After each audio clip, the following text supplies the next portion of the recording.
I can see Tavleen is here. Tavleen Singh, trenchant columnist, author, political analyst. Tavleen, I'll be with you in a moment. Kartikeya Batra, who is celebrating his birthday, wading through data. Happy birthday, Kartikeya, again. Take us through the overall situation. Let me give the political broad stroke, and you can do the micro numbers. Madhya Pradesh, Kamal Nath has lost. That's the bottom line.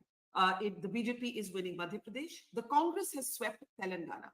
The BJP is leading comfortably in Rajasthan, and the BJP is ahead in Chhattisgarh. This cannot be good news for the Congress, notwithstanding that dramatic win in Telangana. Kartikeya, before I get in, Tavleen and others, I want you to take us through the numbers, and we also have some comparisons now to make with 2018. It's over to you, Kartikeya. Yeah, so let's start with Rajasthan, Barkha. And I'll tell you, in Chhattisgarh, Rajasthan, and Madhya Pradesh, the funny thing is the Congress will look at its vote shares and think that what did we do wrong? Because we are holding on to our vote shares, but our seats are just not there. That's primarily because the BJP has zoomed ahead of Congress. Not so much in Rajasthan, but in Chhattisgarh and MP. So look at the vote shares in 2018 and today. So BJP has gained in Rajasthan roughly 3%, right? The Congress is still there in the 39 to 40% ballpark. But it's the others quota that has gone down, as a result of which, if you look at the number of seats, the BJP is up from 73 to 113. The Congress, 99 to 70. I will still say they've gone down fighting. I think there, if you look at the strike rate in Rajasthan is much better than what you see in Madhya Pradesh. So the strike rate in Rajasthan, and I think this was the leg that was gone, like done and dusted, but they seem to have made a fight out of this. So this was again to be lost, but they've lost it with some level of respect. At least they can lay claim to a Rajya Sabha seat or two, with some comfort. Now okay. Madhya Pradesh, look at again, Barkha, look at the interesting part. The Congress's vote share, you see it's not moved, beyond 0.4%. They were 40.9, they're down to 40.5. That's it. That's the only drop that's happened. Look at the BJP from 41% to 48.5% at the expense of the BSP, the SP, the independents, the Chota parties. That is the big story. The Congress retaining its vote share, but the BJP bettering its vote share by a huge margin. 7 percentage points, not a joke. So look at where the BJP is. 136 leads as of now, and this keeps on fluctuating, 135, 140. This is one election that we can call at this point, much like Telangana. 2018, the BJP was 109. Can we get the slide back, please, Madhya Pradesh? Congress dips from 114 to 93. Again, the Congress would say, what did we do wrong? Well, you didn't do much wrong, just the BJP bettered you by so much. That's the story of Madhya Pradesh. But the Congress's strike rate much lower than that. So you're saying the Congress fought better in Rajasthan than in Madhya Pradesh? I would say, given this baseline that they started from, definitely they ended up with a better result than they expected. Given the baseline they started from in Madhya Pradesh, I think they'll be very disappointed. But I think this is as much a Congress loss as it seems to be a BJP victory, because it's not that the Congress has gone down so much. It's just the BJP has picked up a lot of vote share. Okay, then at some point we'll also do some regional analysis of these results, Barkha, and I'll tell you that the BJP has performed well across areas, except in Mahakaushal, which is Kamal Nath's area, where the Congress has done well, which is expected. Chhattisgarh, again, the Congress is. By the way, do you want to give the caveat that these numbers have been fluctuating all morning and it's a confusing picture?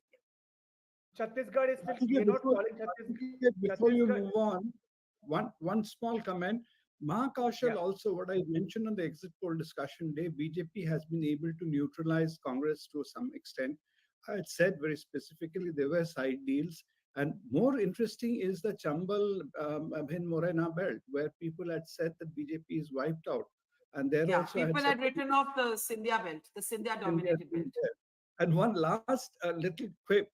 I don't know, Congress will admit or not, if any of you traveled to Rajasthan, which I did quite a few times during this period, the billboards didn't have Rahul Gandhi anywhere. It was only Gehlot, only Gehlot, only except the last bit when Rahul Gandhi went to Jaipur and all, they put up a few boards. But throughout the campaign, it was only Gehlot campaign. Yeah. So And he raised the Rajasthani pride angle basically. He played on that sub nationalism that has become very popular in fighting the BJP in different states. Um, Chhattisgarh, Barkha, just to add, we are not calling it yet because it is still very close and these are very small margin seats. I would say that 49-39, some sources are giving it 44-45, but some are saying 50-38. BJP right now comfortably ahead, but this could change. But the vote share won't change violently now. So look at the vote shares. The Congress still retaining 42.4% of the 43 that they held. But look at the BJP. They have zoomed past the Congress, raising their vote share from 33 to 45.2. And it's all come at the expense of the independent smaller parties. Last time the BJP fielded a lot of these candidates hoping they would eat into the Congress's vote share, but the opposite happened. This time, all that vote has come back to the BJP, and that's why the BJP is gaining. The Congress's loss in Chhattisgarh, Barkha, primarily coming from the tribal belt, something that the exit polls had also, or the opinion polls had predicted, especially the one from Sea Voter. And finally, Telangana, if we could move on quickly. Telangana is the one state where the incumbent is losing votes and the challenger is gaining votes. So yeah. BRS has lost votes from 47 to 38, a drop of 9 percentage points. Look at the Congress. That's called a victory, a jump of 12.7 percentage points. The BJP almost doubling its vote share and others going from 18 to 7.7. So the Congress will be the happiest in Telangana, followed by the BJP actually, because they've Yeah. almost doubled their vote share. But look at the BRS has declined 47 to 38%. That's how you cash in on anti-incumbency by projecting a solid narrative, a And, leader, which and they would also still it could not do in suits, Madhya Pradesh. sorry, I'm cutting in, but it also suits the BJP politics to go head to head with the Congress. In fact, where the BJP, it's regional parties versus the BJP, where the BJP has a takkar ki ladai, usually in direct fights, the BJP prefers that. So the BJP would be quite happy, I think, with the Congress taking Telangana compared to the BRS, but that's just an analytical point. Tavleen, I want to open this up. Here's what it looks like to me. I'm not a numbers expert like Kartike. Yeah, hang on. I'm not a numbers expert like Kartike, but here's what I see. I see the BJP not having declared a chief ministerial candidate in Madhya Pradesh, sidelining Vasundhara Raje in Rajasthan, winning, I think it's safe to say, Madhya Pradesh very comfortably, poised to take Rajasthan, and possibly, we don't know, Chhattisgarh is up for grabs. This means that conventional punditry in understanding what works for the BJP is not working. We simply don't know when we analyze what the BJP does and doesn't do. Similarly, the Congress, there's now a kind of north-south divide. The Congress, with its win in Telangana, it will probably now fall back on a kind of southern bloc. But it's been ousted, if these numbers hold, from the Hindi heartland, from the north. One sec, Tavleen. One sec. Can we unmute Tavleen, please? Yeah, Tavleen. Yeah. The Congress hasn't been around much in North India for a while. It started with the Mandal parties taking away their vote banks, right? The Muslims, and that started a long time ago. What worries me, because I'm not a numbers person either, so I can't tell you what the vote share means. But what I can see is that the BJP manages, even in a state like Madhya Pradesh, to reinvent itself with a new narrative at election time. Whereas with Yeah. the Congress party, it's the same old faces and the same old narrative.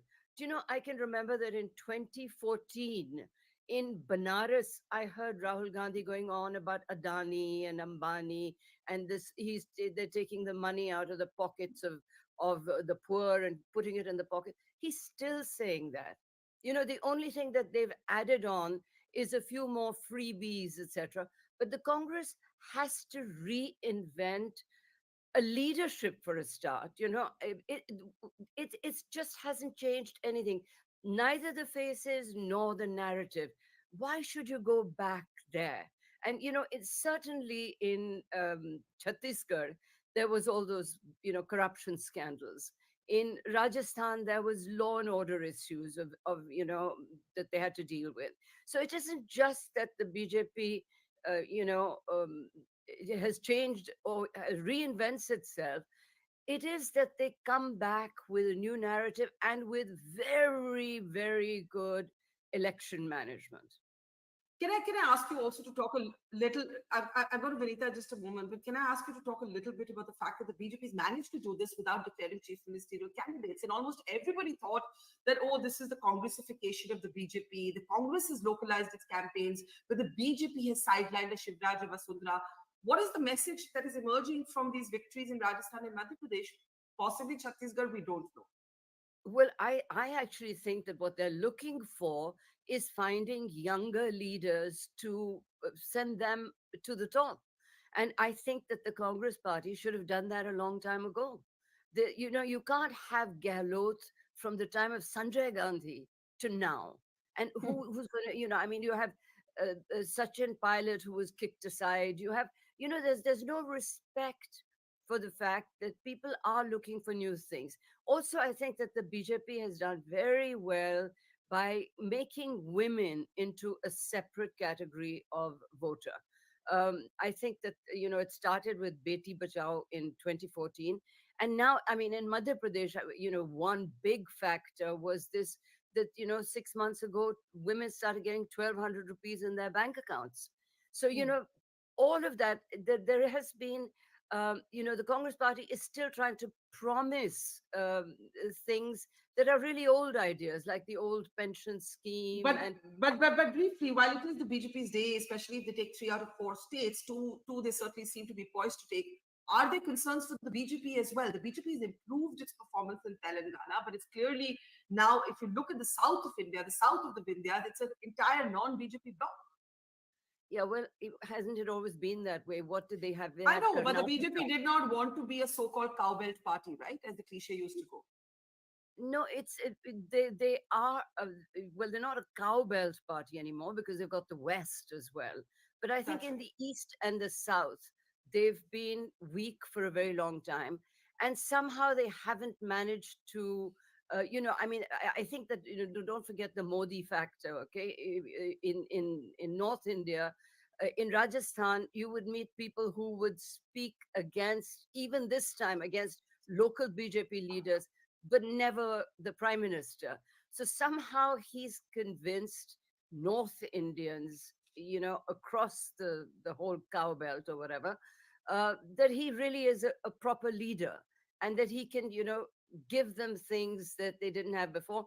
And I think that the direct benefit, what is it called? When you put the money in the bank, The direct direct cash yeah, benefit, the direct DBT, charge. Yeah. that has made a big difference, because you DBT. see, Yeah. yeah, DBT. all the Congress party welfare schemes were leaking like sieves all these years. So, I mean, the minute that you had a huge program, like, say, food grain, these are all Congress programs, or Manrega, but they leaked so much that, people didn't really see the benefits of it. And I think the BJP has done very well with these programs. Okay, let's But open up that being said, this. I'll just add, last night when I traveling to my place of stay from the airport, the driver told me that for the first time, his wife has seen money being credited to the account. In the earlier period, they never saw this 3,000 rupees because of the Pradhan Mantri Garib Kalyan Yojana and all that. Barkha, I'll give you rights to one term which I use in business instead of Hindi Heartland or cowbelt. What I use is Hindi speaking market. Okay, That's where the that's a Hindi better speaking phrase. That is indeed a better phrase. that captures the, if you want to Yes. replace market, you can see electorate. It is the Hindi That is a speaking electorate. that is a better phrase. We'll use that. Mahima ji, I know you have your hand up, but one comment from Vinita and then coming to you.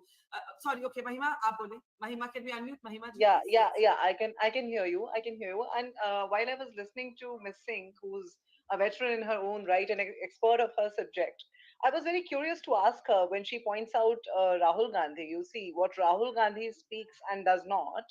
I think when he calls out an Adani or when he calls out the wrongdoings of the Modi government, versus when Mr. Modi says, "ऐसे button दबाओ, ऐसे button दबाओ, कि आप button यहाँ दबाओ और फांसी वहां लग जाए." So Mr. Rahul Gandhi was making the same, was urging the people in the same manner in Telangana, rather I would say more fiercely in Telangana, and it worked for us. Whereas Mr. Modi, also did the same things in Telangana. So, it is worth pondering that if the factor is Rahul Gandhi, he did not even go to So why did Rajasthan as he why went did to, it yeah. why No, So did I it then didn't work in say I didn't Telangana? say the factor was Rahul Gandhi. What I said that Rahul Gandhi's narrative hasn't changed. At but that that point, narrative remained the same in Telangana, no, but one minute, rather fierce. excuse me. Rahul Gandhi In was kept away Telangana, from there was Rajasthan. huge Wha- wha- anti-incumbency. Don't Rahul forget that. Gandhi was kept away from Rajasthan because of the Sachin pilot factor. No, Rahul, I think what Mahima is asking, Tavleen, is that if Rahul Gandhi's narrative worked in Telangana and did not work in Rajasthan, Madhya Pradesh, then is it the Then narrative the that's the problem is problem? not the narrative. Then the problem is Okay, not the narrative. let, It is let me respond. rather the hateful. Just a moment. It is rather the hateful slurs by the prime minister. I think which seem to But then, woo the but then, youngsters but in the then, Hindi that, heartland, probably. but then that question can be reversed to you. Why would those slurs not work in Telangana, right? ये तो उल्टा करके it can be reversed No, also, but no, Mahima, that question. again, Mr. Modi did not go to Telangana as much as he went to Rajasthan, and we'll see Mizoram tomorrow, Okay, where he okay, actually withdrew okay, his okay, Can I visit. just okay. answer? Can I just answer? Tavleen and then Listen, Karthik. Yeah, Tavleen yeah, and then Karthik. Yes. you know something? I'm not saying that Rahul Gandhi is the problem. I'm saying that the narrative is the problem. Because do you remember that in the 2019 election, he said that Anil Ambani had put all this money in his pocket from Rafale, etc. Anil Ambani was broke. I Yeah. mean, it's a narrative he keeps on. And when you keep on about the rich versus poor and the low caste versus this guy, this is too old a narrative. People are now, they're very happy if you can do something for them. If they had concentrated more on unemployment, which is an issue, across And the country. But it doesn't seem to be that. The economic issues don't come up. It's all this, we will go for this caste and that caste. This is a very, very So old Tavleen, Congress so no, no, program. no, Tavleen, before just I'll 5 seconds more, Barkha. So, do you mean we should do for the people when they're gasping for the oxygen? We should play our political games like they played in Madhya Pradesh, Come on, or we should, did I do say those that? hateful slurs. I What don't I know what you're heard hearing. when you I spoke think you're not earlier, hearing what I'm when saying. no, no, when Because you I spoke didn't earlier, say you that. said I just a didn't say moment, that. Miss Singh, Excuse me. with due No, no, respect, just a excuse me, moment. madam. Can you When answer you what spoke I'm saying? earlier, Don't invent your own little story and put it on me. I didn't talk about that. I am saying to you that that narrative of Modi being corrupt, which has been the anthem of the Congress election campaign since 2014, that hasn't worked. I'm not saying that when people were dying of oxygen, can I come what in are now? you Okay. hearing and what are you I talking also heard, I also heard you say that. Oh, Mahima, 1 minute. Hold this. Let me quote Yogendra Yadav, a supporter of your party, on this program moments ago saying, Rahul Gandhi is raising Adani, but his own chief ministers don't want to raise that. Rahul Gandhi is raising caste census, but the cadres are not raising that. Vinita, I do want to bring you in, unless Karthik, you have an urgent update, or can I take a comment from Vinita? Can I take a comment from Vinita? No, I want to pitch in on this debate, but I can Okay. speak after you've had. Okay, Yeah, that's so fine. first Vinita and then you. Okay, Vinita, this north-south divide, how do you come in on this, right? The fact is, yes, Lok Sabha and states may be different, but the BJP has only done well in the Lok Sabha in one southern state, and that is Karnataka, right? In the last election. And we have to wait and see what happens. There is the north-south divide. How do you understand that? How do you explain it?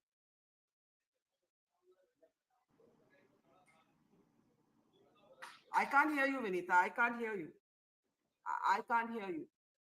Yeah, I said we don't want to label our party as a Hindi speaking.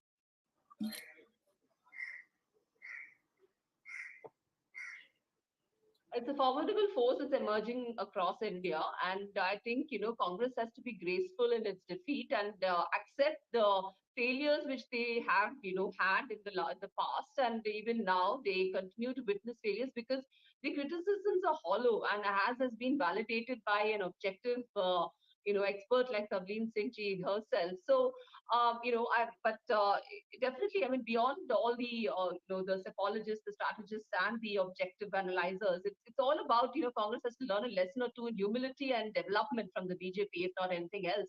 And I think I would want to close the comments at this. Yeah, thank you so much.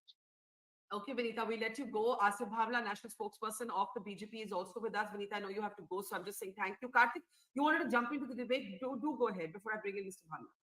No, Also, I think Karthik, before you comment on the debate, the Chhattisgarh numbers I was just looking at, I don't know if you had a chance to see, and I don't know if these are the updated figures, but the lead seems quite big for the BJP if these are the numbers that are. Yeah, I think it's getting settled now, but again, I will not call it because it's just the nature of seats in Chhattisgarh, very keenly contested. So let's Okay. wait a little bit. It's not as clear as Rajasthan, MP, or Telangana for that matter, but it's only a matter of time. I think it's going to go in that direction. But what I was saying was that you know, I don't have a problem in admitting that different political regions have different appetites for different kinds of leaders. So why I think it's absolutely fine to accept the fact that a particular kind of leader works in one part of the country and a particular kind of leader works in the other part of the country. So it's possible simply that Mr. Rahul Gandhi's style is better suited for politics in a certain part of the country. That's fine. And Mr. Modi's kind of politics is suited for that other part of the country. They all have different histories, different cultures, different linguistic backgrounds. So I think that's something that at least I am comfortable in accepting. The second part of Ms. Singh, I would just summarize it by saying the following. I think the Congress and for a large part the India Alliance also, what they are doing well, it seems, is talk about issues of social justice. But that's not sufficient.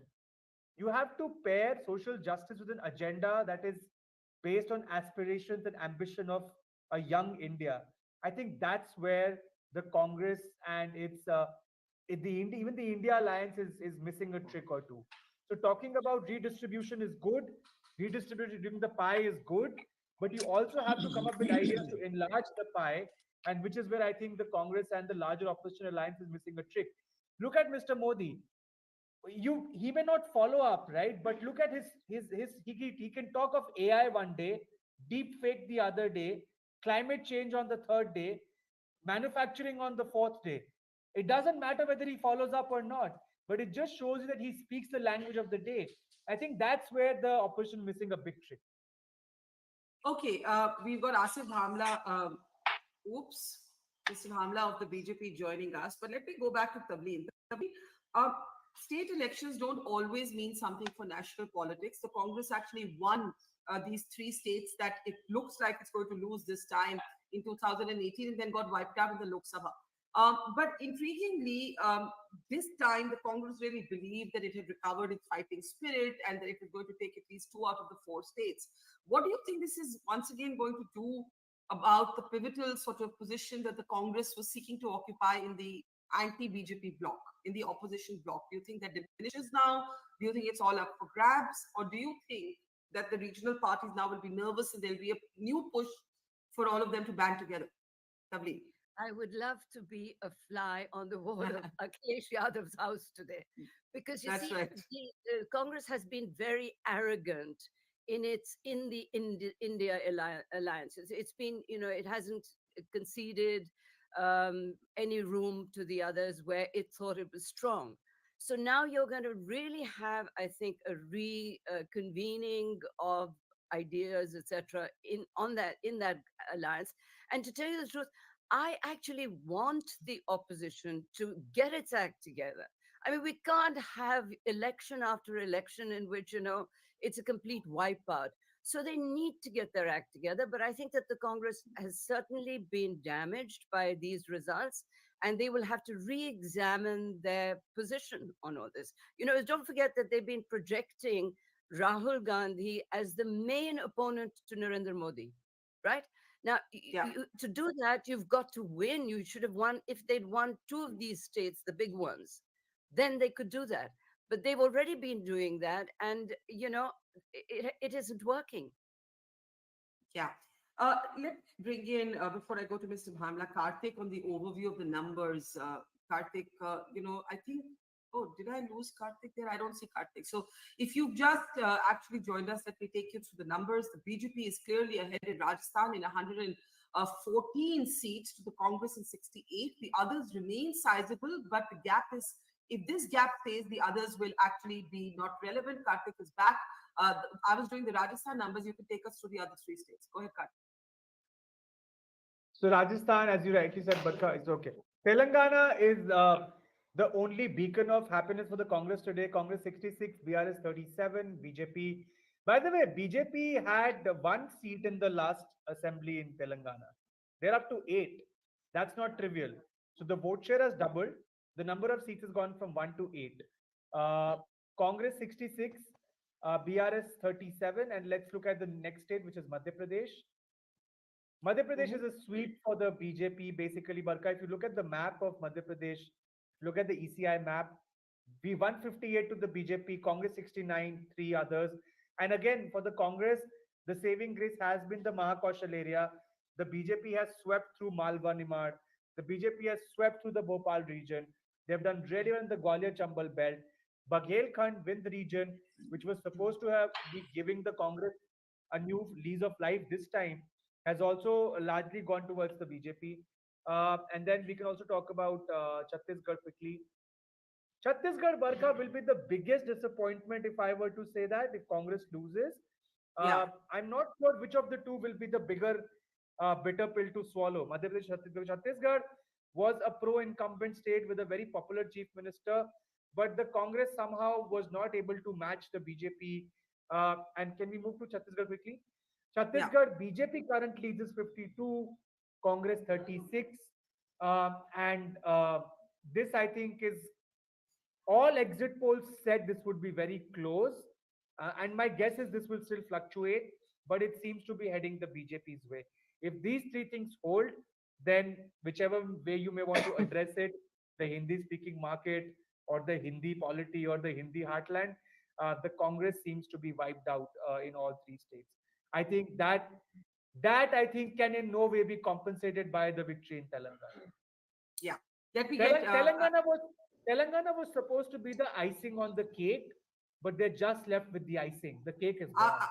Are we calling this? We're calling all states except Chhattisgarh right now, or are we waiting for Rajasthan? Yeah, no, Chhattisgarh, I think, except Chhattisgarh, we can call all three, because Rajasthan, Barkha, is about the BJP's margin, because 113 is what we are getting from our source.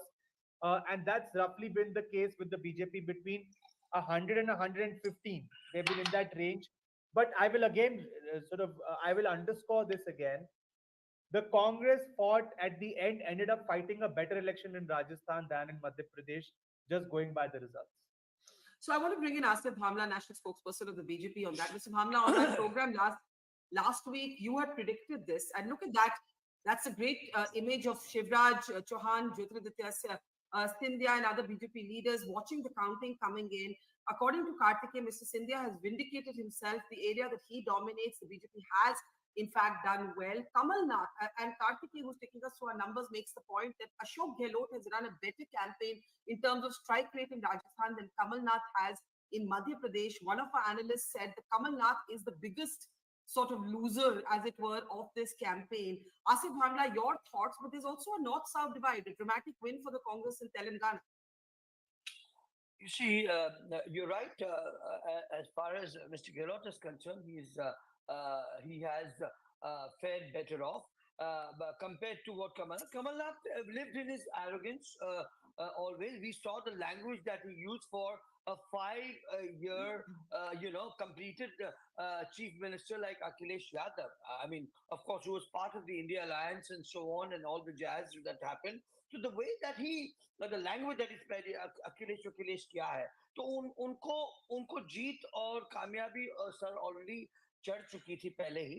And मुझे लगता है उसी के फलस्वरूप हम देख रहे हैं ये जो परिणाम आ रहा है. ऑफ कोर्स उसके मुकाबले Gehlot ji was grounded more, but again उनका भी जादू, ऑल्दो ही वाज मदारी एंड ही वाज वो अपनी जगह रहे, लेकिन उनका जादू राजस्थान में नहीं चल पाया, क्योंकि ऑफ कोर्स राजस्थान में ये प्रथा रही है कि एक बार हम और एक बार भारतीय जनता पार्टी तो एक बार कांग्रेस को मौका दिया जाता है, तो वो हमारे लिए एक बहुत बड़ा नहीं है। हमारे लिए सबसे बड़ी जीत, और जो मैं जिस जिस पर हमारी पार्टी का आकलन जब हुआ था, तब ये था कि जो आला नेता थे वो कहते थे कि छत्तीसगढ़ जिसको हम राइट ऑफ करते, वो आप देखिएगा, आप लोग को शॉकिंग न्यूज देगी, and that has created pride and glory to us today in this. You see, about these two states, last time in my debates, I was very clear, I was very upfront that there is no way that we will, go off, and we will not budge, because we were confident about the machinery. Of course, I was myself in Rajasthan also for 2 days, just one day in Madhya Pradesh, so I could sense the feel in ground reality. And let me interrupt, sir. Let me interrupt. Shivraj Just Singh sorry. Chouhan का भी जो जादू है, जी. उनकी जो कार्य प्रणाली है, उनकी जो सक्षमता है, वो भी एक बहुत बड़ा अहम, और Asif bhai, I'm going to have to interrupt you because there's a lot to talk about. I have Matthew Anthony, leader of the Congress, with us, and we do have to take a look at the numbers again. Karthik, very briefly, then Tavleen, and then Matthew, and then Sandeep. Karthik, just for anybody just tuning in, not everybody is crazy like us to start their Sunday at 7:30. There will be lots of people just tuning in to see what's going on in counting. So what's the big picture, Karthik? Yeah. Yeah, while you feast on your breakfast or brunch, whatever. Here's what's happened. Chhattisgarh, Congress seems to be trailing 52 to the BJP, 36 to the Congress. And again, Barkha, I'll repeat, a lot of the Congress's losses coming from the tribal belts.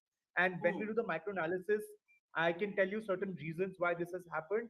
And one of the reasons is that one of the strategies of the Congress of sort of pursuing this Hindutva policy has backfired amongst the Christians, it seems, in some pockets, who saw them as too Hindutvaized, if I were to use that phrase.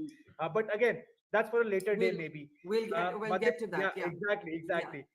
Madhya Pradesh is a sweep. And I think, Barkha, if there is one man of the match today, I would call that would be Shivraj Singh Chauhan. Absolutely. And to some extent Revant Reddy, probably. Yeah. Revant Reddy. But Shivraj Singh Chauhan definitely takes the cake. It's not just a victory, Barkha. If after 20 years of incumbency, you are able to sweep the state like he has, then that has to mean something. And that could have implications now for his standing within the BJP. Remember, Barkha, it was not long ago when he was indulging in bulldozer politics to impress the top leadership that he could also be a yogi, But he doesn't have to be one because he's Shivraj Singh Chauhan and he has pulled it off being Shivraj Singh Chauhan. What's interesting? Well, what's interesting is that he credited. He's very careful to credit Narendra Modi for the win. Didn't take anything for the state unit. Quickly, I want to bring in. I want to bring in Matthew Anthony and Tavleen and Sandeep. Yeah. I'll wrap it up quickly. Telangana is, as I said, the beacon of hope for Congress with 68. It's a sweep. Credit where it's due. Congress has really swept the state. And I think this is a stellar performance. Congress will take a lot of heart. This is basically Telangana is this time what Chhattisgarh was last time to the Congress. Unexpected, unprecedented, and a huge victory. Yeah.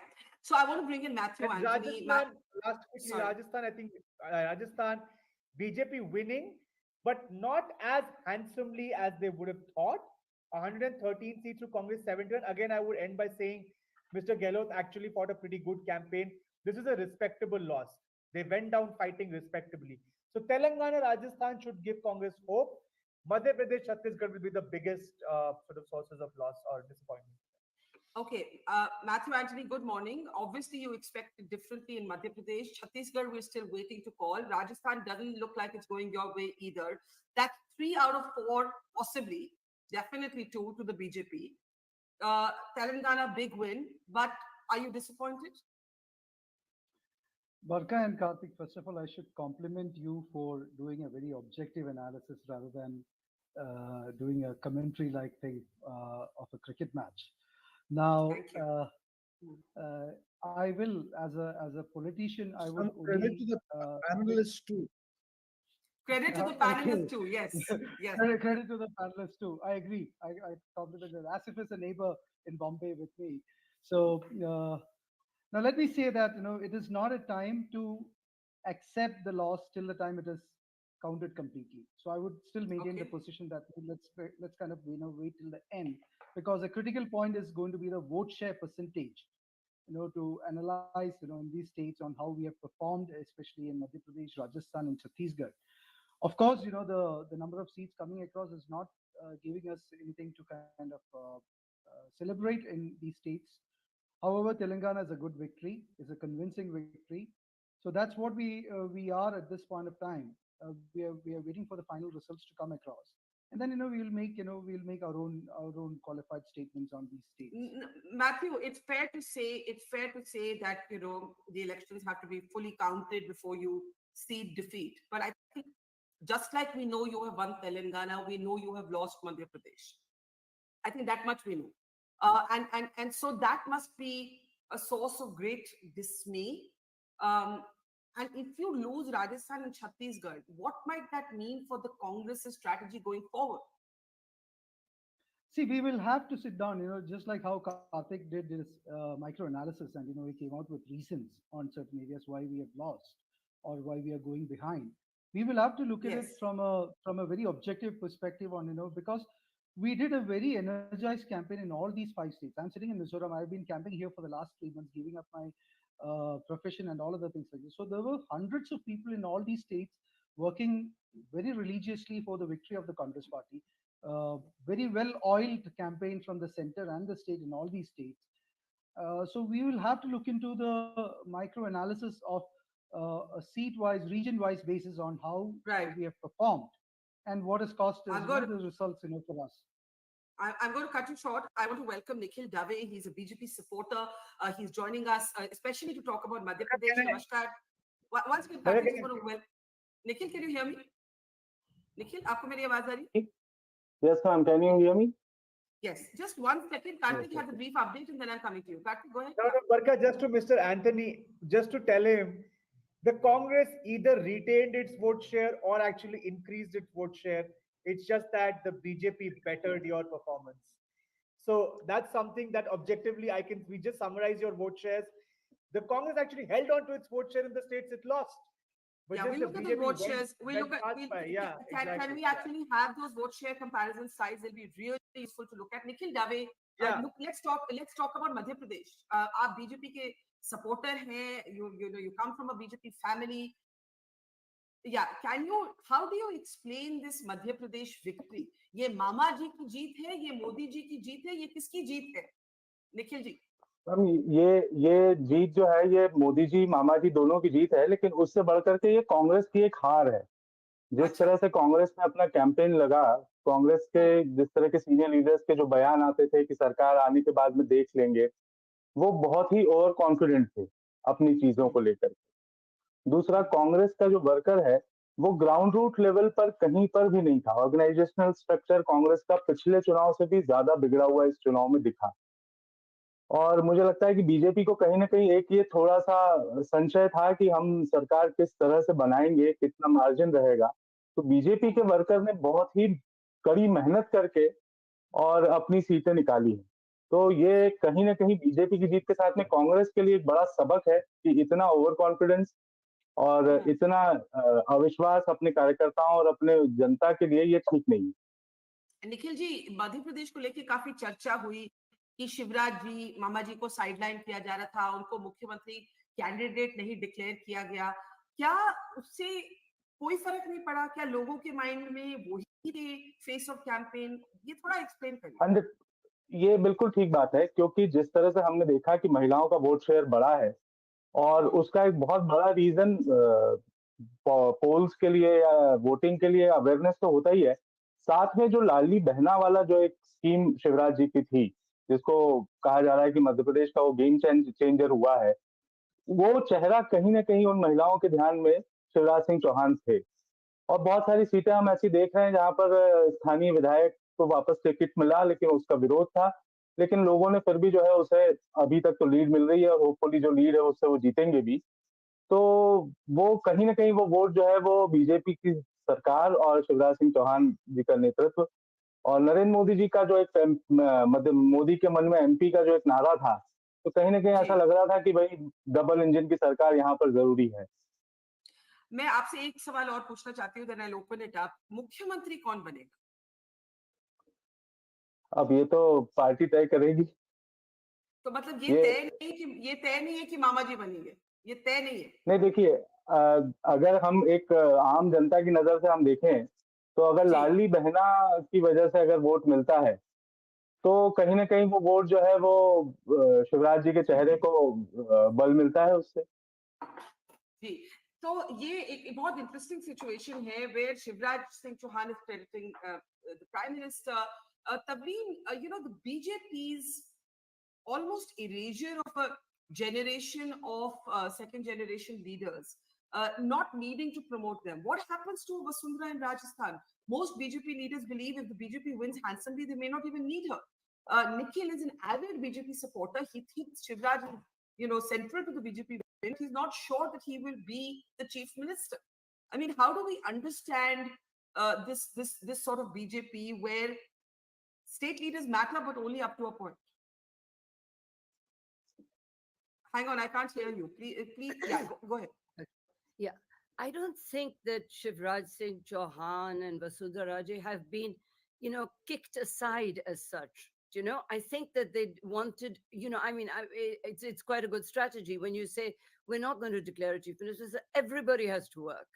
So otherwise it's charisma of one person. You've already got one person, which is the prime minister, in that pole position.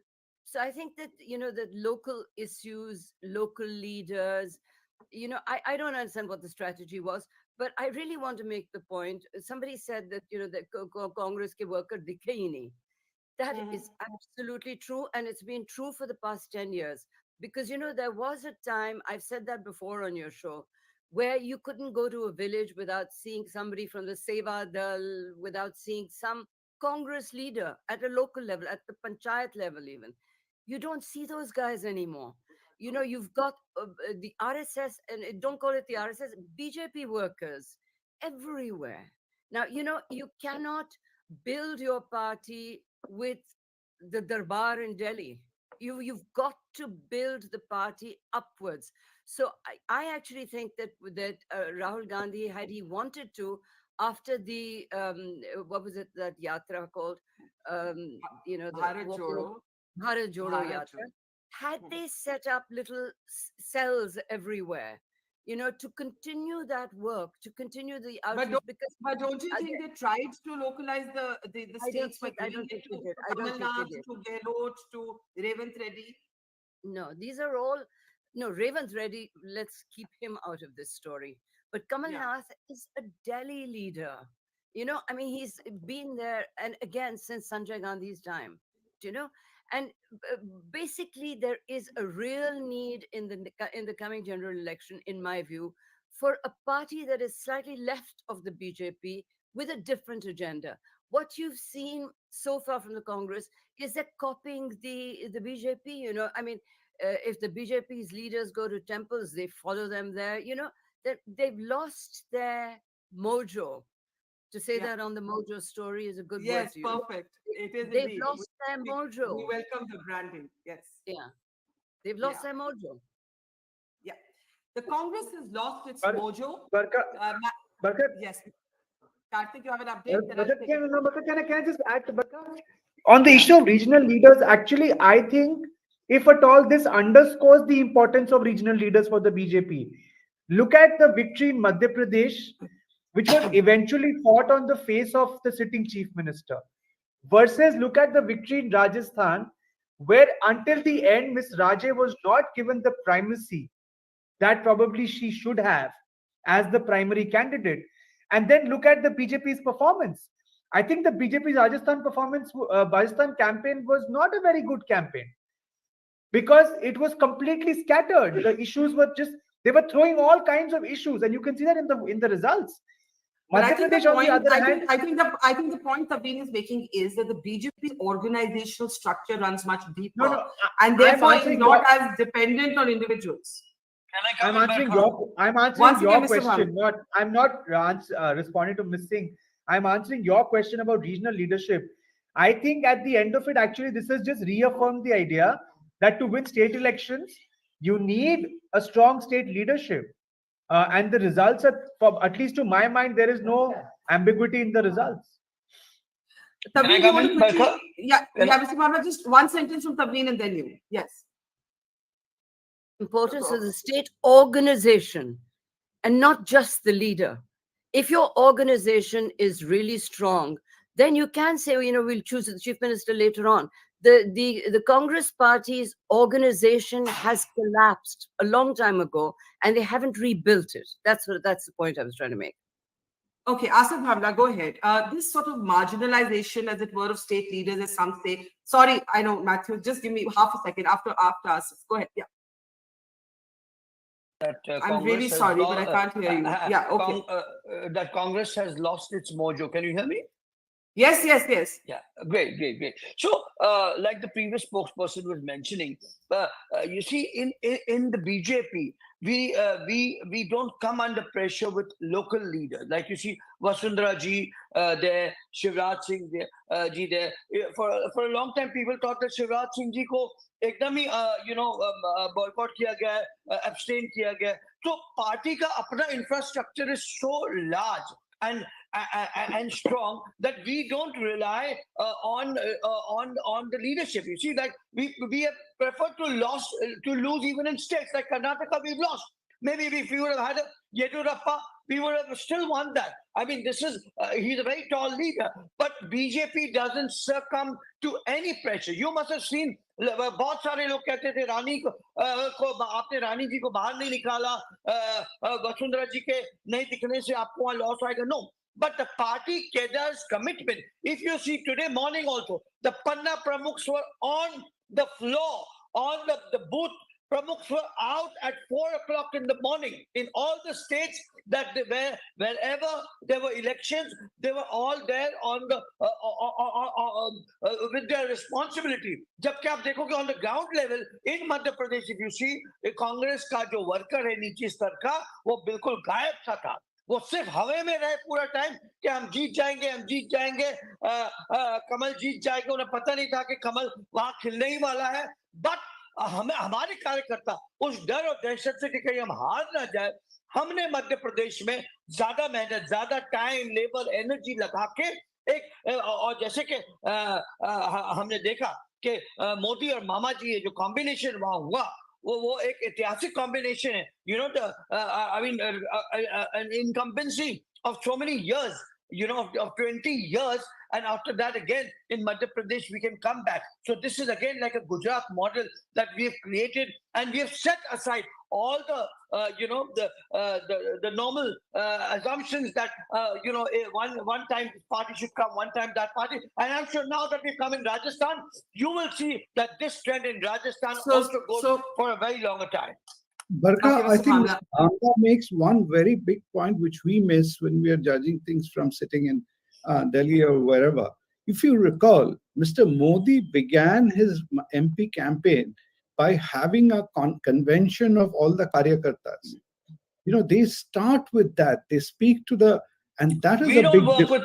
We don't start with leaders. We start with the lowest level Whereas worker. I think Congress is a top-down approach.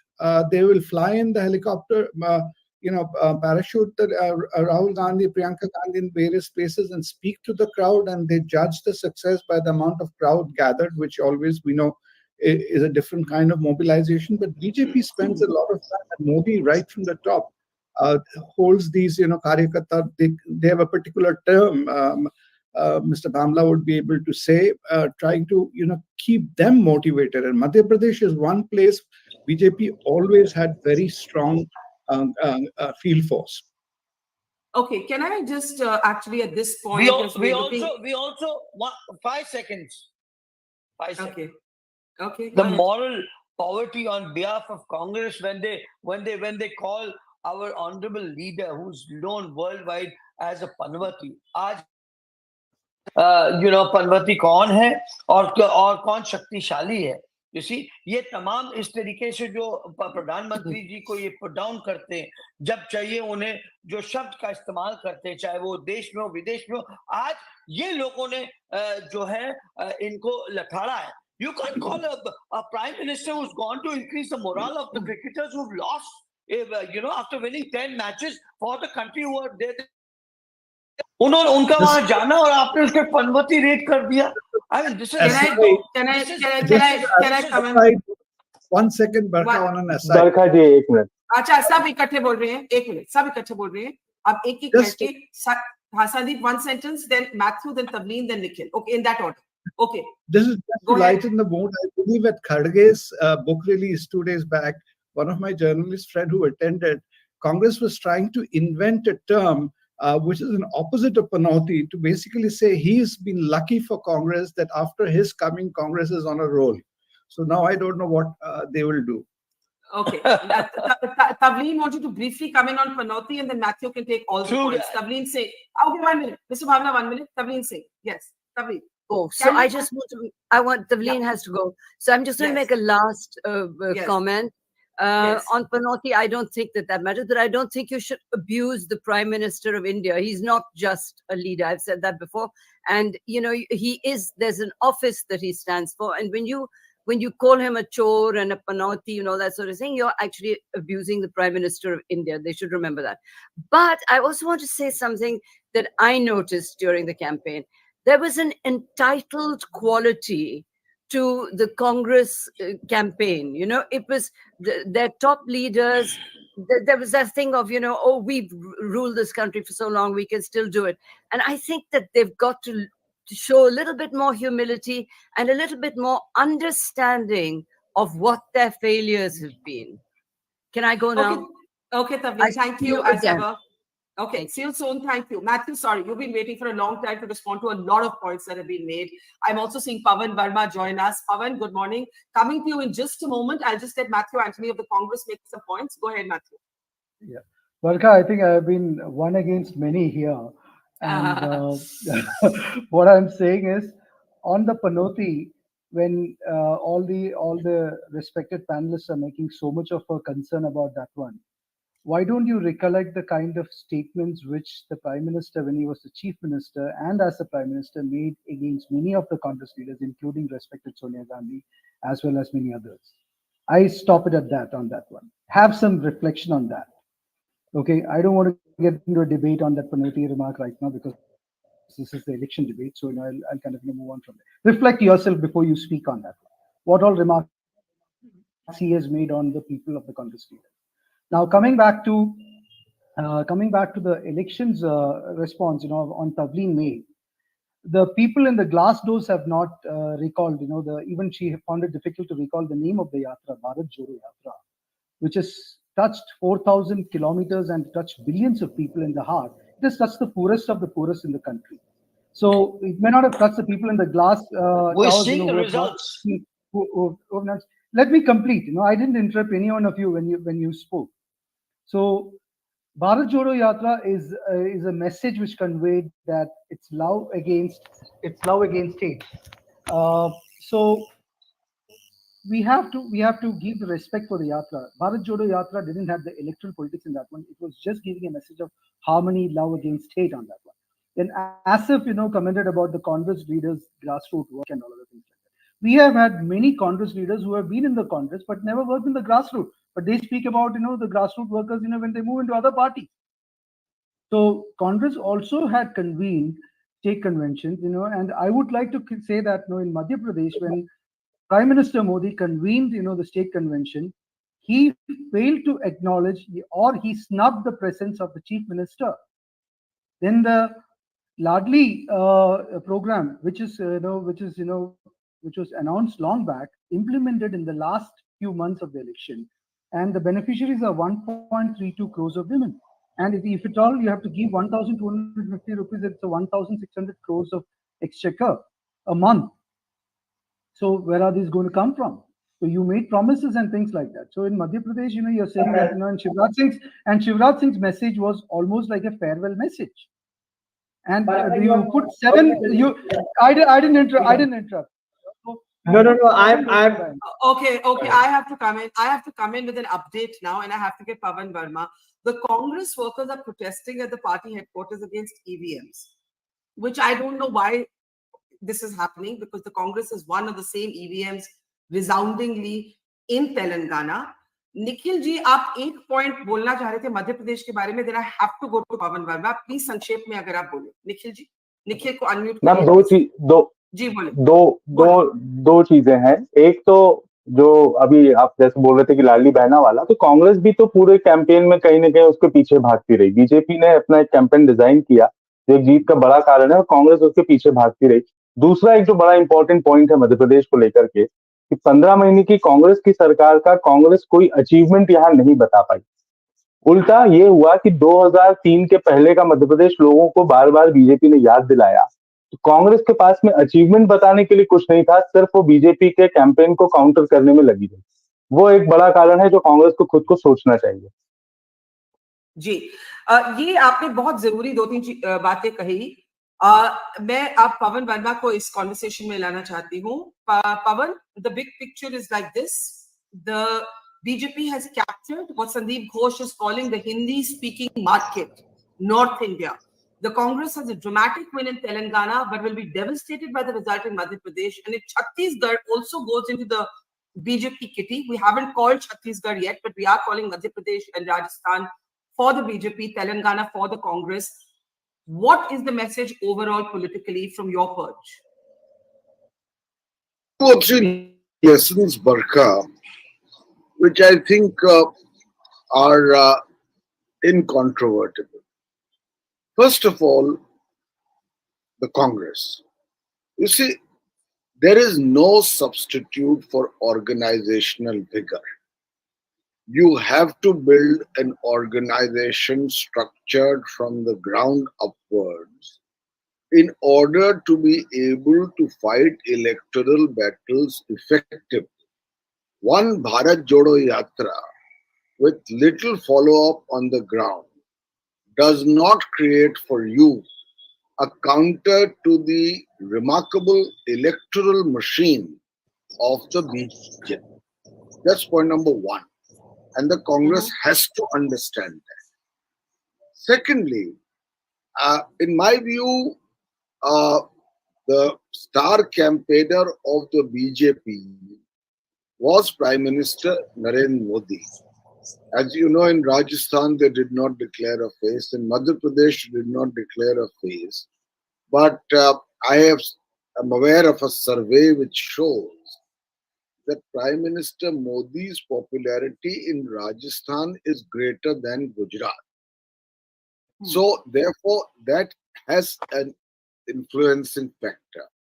Thirdly, I think there has been a policy, at least in Rajasthan, of one government following the other. And Chief Minister Gehlot made a valiant effort to retain his popularity. But frankly, there were too many internal divisions within the Congress in Rajasthan, which the leadership or high command, if you prefer to call it, at the center, dilly-dallied with it for too long, dealt with it in the most amateur fashion, and allowed things to simmer to a point where, again, the organization of the party was either demoralized or disorganized. So that is point number 2. Point number 3, to my mind, is that there are 3 leaders in various parties who are in various moods of happiness and unhappiness. I think Sachin Pilot may not be too unhappy. He stands. Explain that a little bit for those who don't follow politics very closely. No, he stands vindicated that the Congress needed a revamp in Rajasthan, a new infusion of leadership, a new face, and he was, in spite of many promises to the contrary, sidelined. You will remember that it was largely his efforts which brought the Congress back in 2018. So he stands vindicated. I think Vasundhara Raje may not be very happy because, in spite of the fact that she was not declared the chief minister and was probably marginalized, although later in some form accommodated, and the perception in her mind that she is not among the top favorites of the two people who mattered in the BJP. The BJP has romped home with a very decisive victory. The third person is Mr. Shivraj Singh Chauhan, who's in a new mood of vindication, where, in a sense, the BJP High Command thought that either he's getting too powerful, belongs to the old Advani Vajpayee era, or that his popularity has diminished. Uh, and I don't think that has been shown in this. So there are these three things. The last point I want to make, just a last point quickly. You see, there is now clearly emerging a north-south divide. North of the Vindhyas, you have the BJP's essential catchment area. These are population dense areas, so there are more seats there. South of the Vindhyas, the inroads of the BJP are highly limited. And let me say to you that the one win that Congress has got in Telangana is not because of organizational acumen. It is because local leadership was strong and there was genuine fatigue. Fatigue and a mood for change in Telangana after 10 years of KCR and the family rule, and notwithstanding the fact that he has done a lot for Telangana. So, therefore, in Congress, in Telangana, Congress seems to have come by default more or less, and they fought a good battle. But that is broadly, in my mind, the position. Can I ask you quickly, because I want to go to Nikhil Dave, who's from Madhya Pradesh, to talk about Shivraj. But Pavan, you don't seem very impressed with how the Congress has run these campaigns. And if there was one thing these are thoughts, of course, of the BJP celebrating, if there's one thing that you would urge the Congress to rethink in the run-up to 2024, what would it be? Just for context, Yogendra Yadav, whom you know is a Congress supporter now, he said on this program that he thought there was a dissonance on the issues that Rahul Gandhi raises. For example, Adani. He said none of the Congress chief ministers want to raise that issue. He said Rahul Gandhi talks about caste census, the cadres don't. There is a dissonance. And the second point he made was alliances, that there weren't enough alliances, that the Congress overestimated itself. Though, just to bring that into context, if there was one thing you would say the Congress needs to do differently, learning from the BJP and how it's run these campaigns, what would it be? I can't hear you. I'm so sorry. Can we just, yeah. Can you hear me now? Yes. I would say two things very clearly. Leadership and organization. Leadership and organization. You see, Mr. Rahul Gandhi is well-meaning. But Mr. Rahul Gandhi, surrounded by those close to him who have never won an election, in spite of Mr. Kharge rules the roost, and Mr. Kharge is an extremely experienced grassrooted politician. But he has been made president too late. And therefore, you have a situation where the Congress is in the stranglehold of, in my mind, an inept leadership and lacks the will to do the difficult job of revamping and organizing the party. So that is its weakness.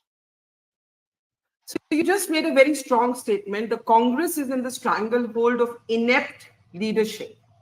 Is there anyone you see in the opposition bloc who you think is fit to lead the campaign instead of Rahul Gandhi?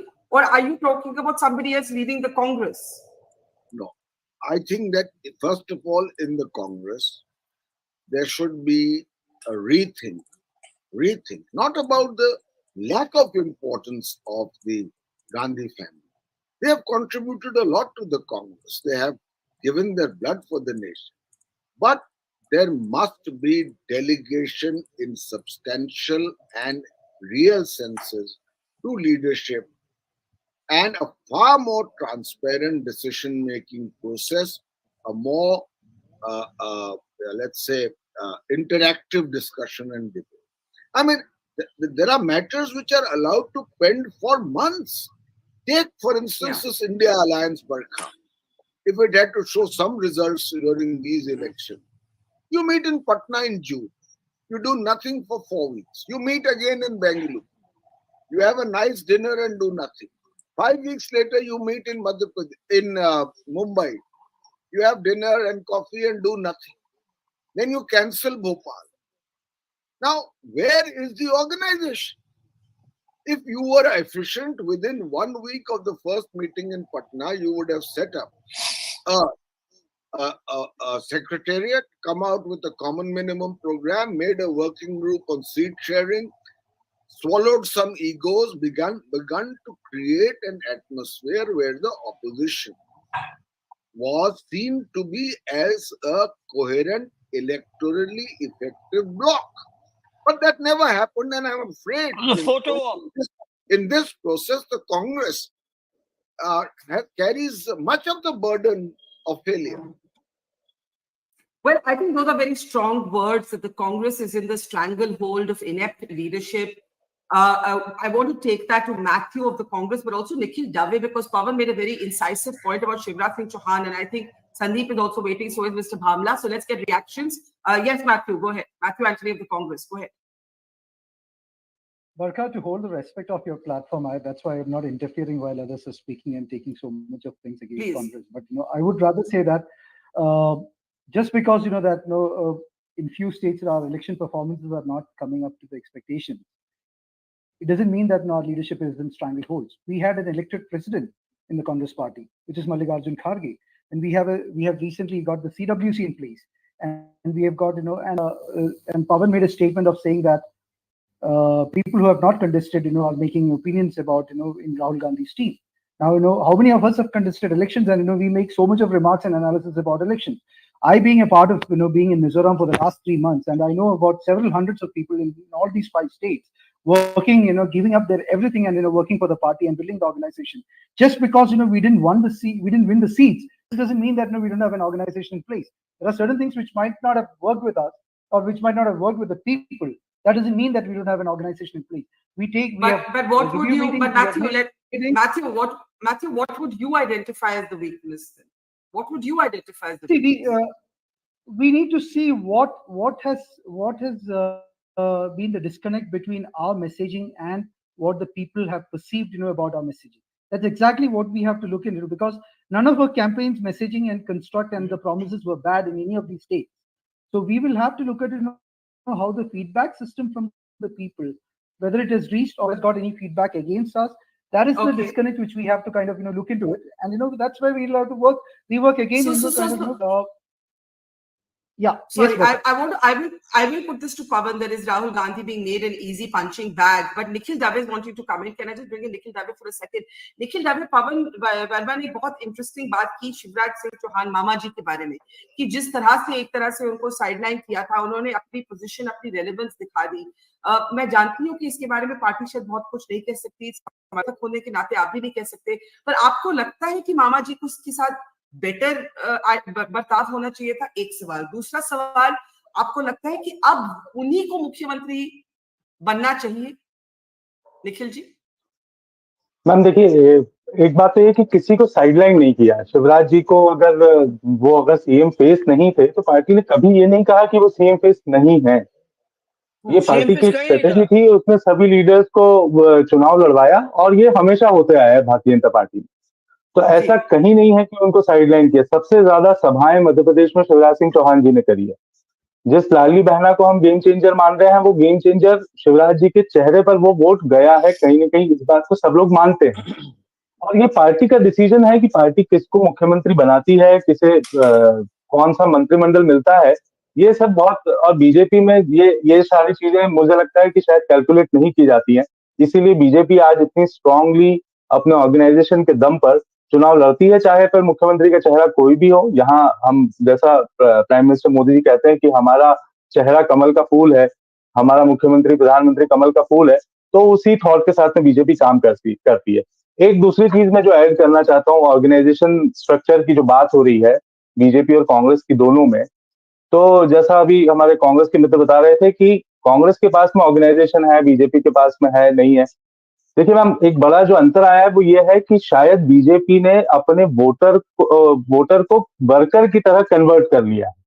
BJP ने ये, BJP की एक बड़ी ideological जीत है ये, कि उसका जो वोटर है वो खुद प्रचार करता है।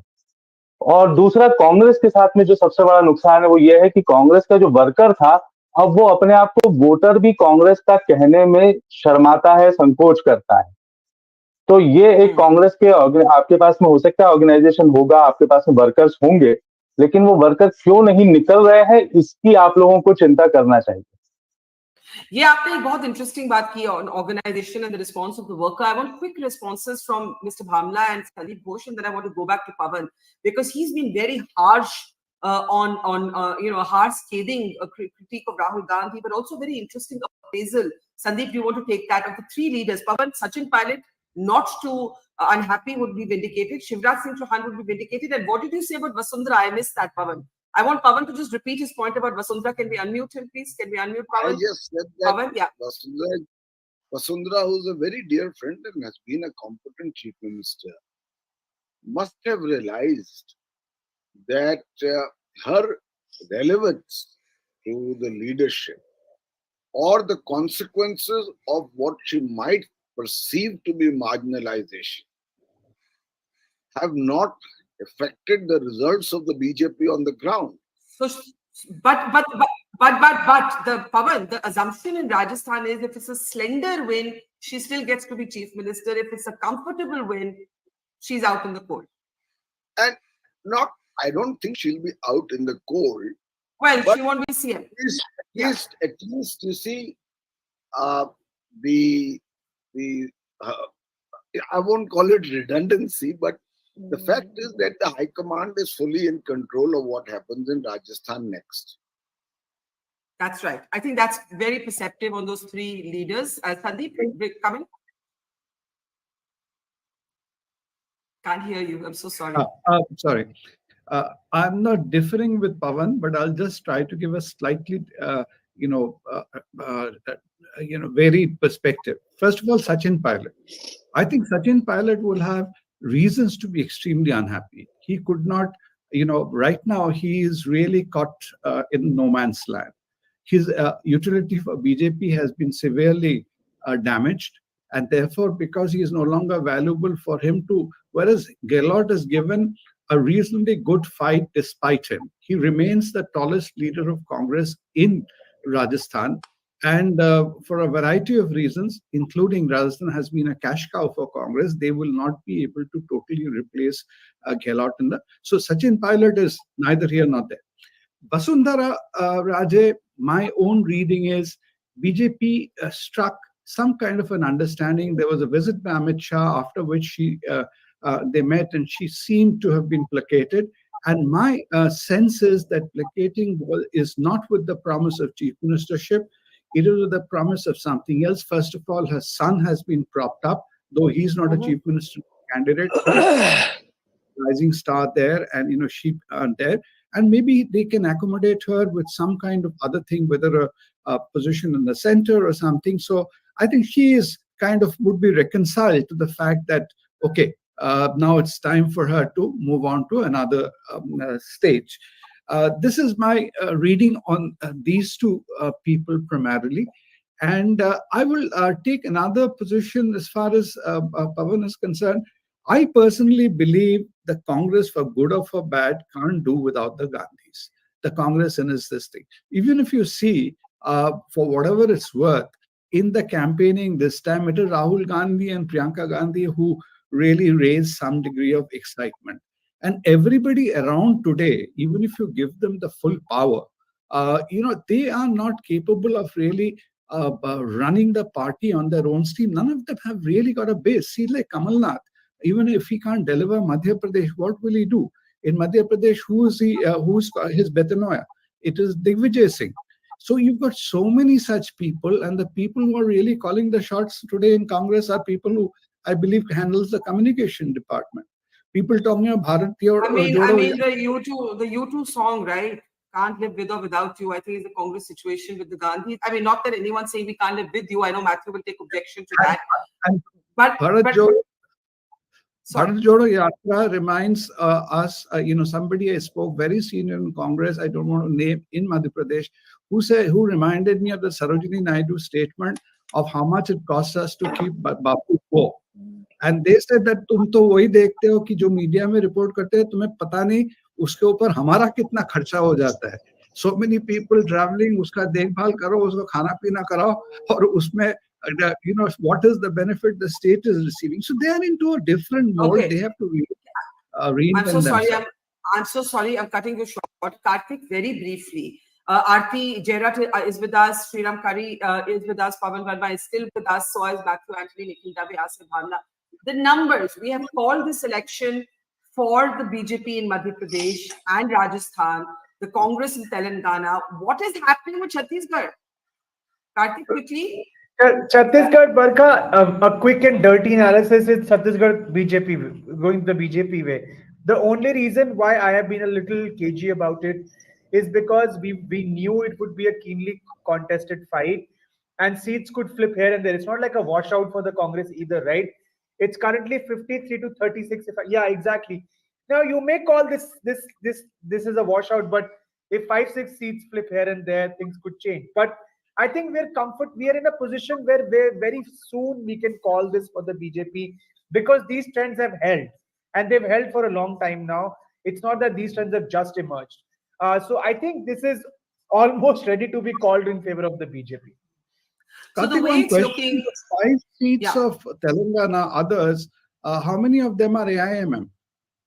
Yeah, we need the MIM breakdown. I've been asking for it for a while. If we can please look at that quickly. But meanwhile, I have to give some 1 minute. Everybody, 1 minute, Mr. Bhavna. 1 minute. Do you have the MIM numbers? Karthik, MIM as per the election commission is 4 seats. Now that is down for MIM. I want to actually, and can we please update our slides with the MIM actually represented there separately? If we can quickly do that. I have to give credit to Sriram Kari for one thing.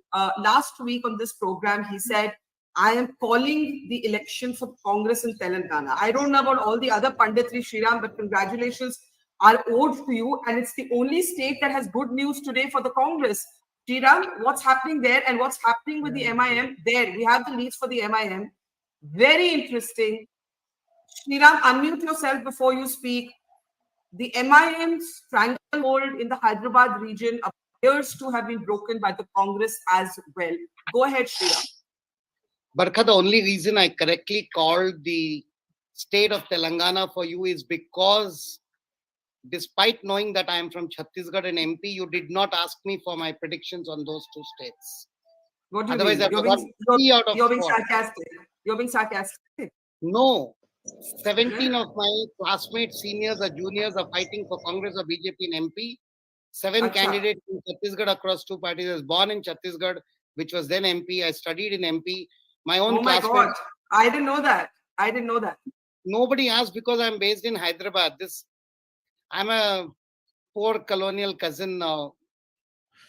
Let's come back to the politics. What's going on with the MIM? What's going on with the sweep? What happens to BRS now? The BJP has down. Hang on. The BJP has improved its vote share. Go ahead. Make sense of Telangana for us. Well, there's only one set of people who can stop the Modi juggernaut in India today, and that's the state Telangana BJP leaders. Give it to them, Barkha.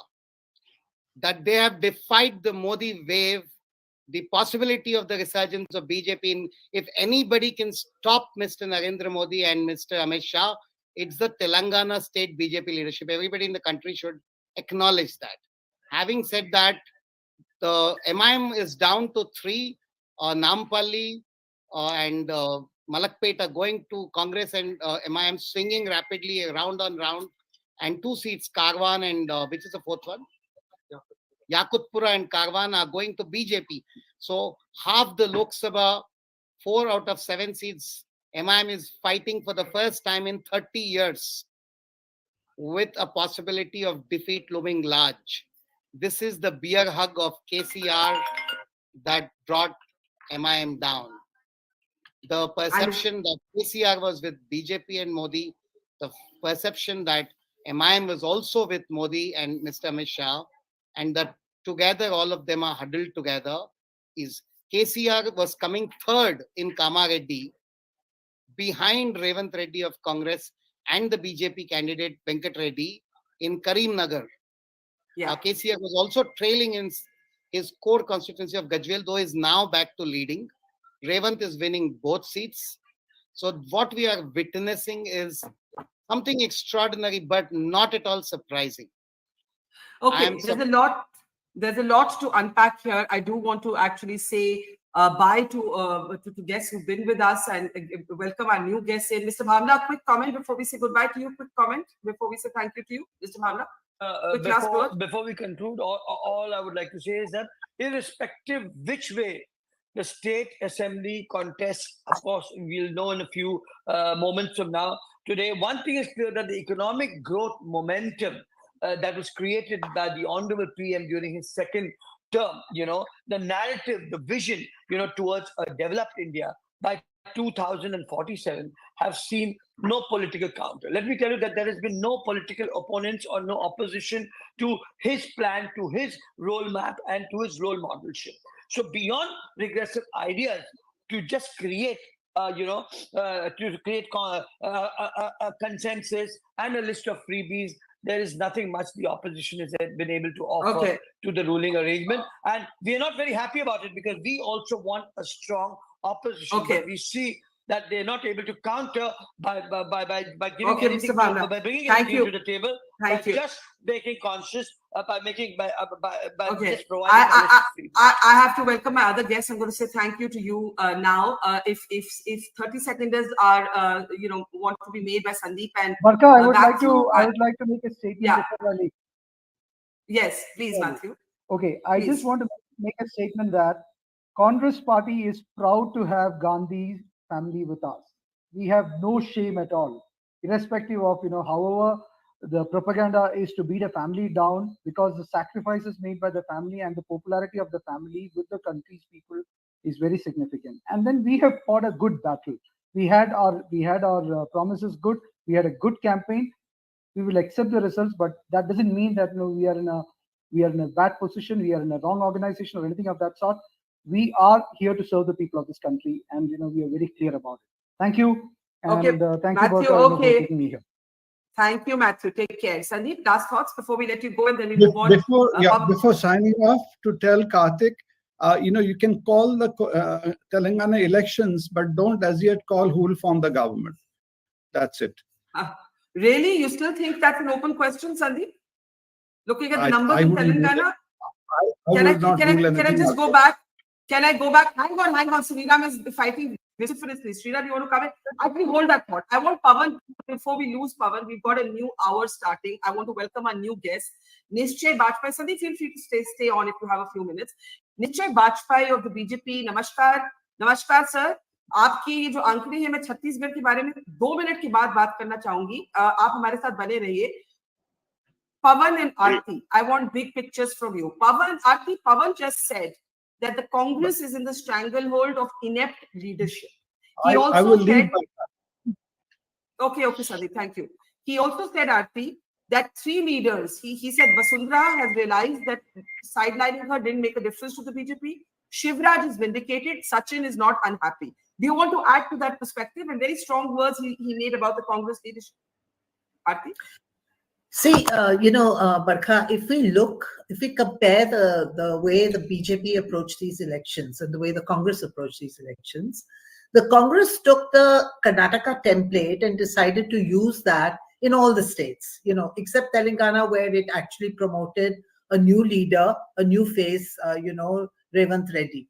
But in Chhattisgarh, in Madhya Pradesh, and in Rajasthan, it just took the Karnataka template and just, put it in place in these states and decided local for vocal or whatever, and promoted local leaders and so on, completely forgetting that if you look at the vintage of these leaders, except for Bhupesh Baghel, who's younger and newer, Kamal Nath, Digvijay Singh, Ashok Gehlot, they all belong to the 1977-1980 vintage.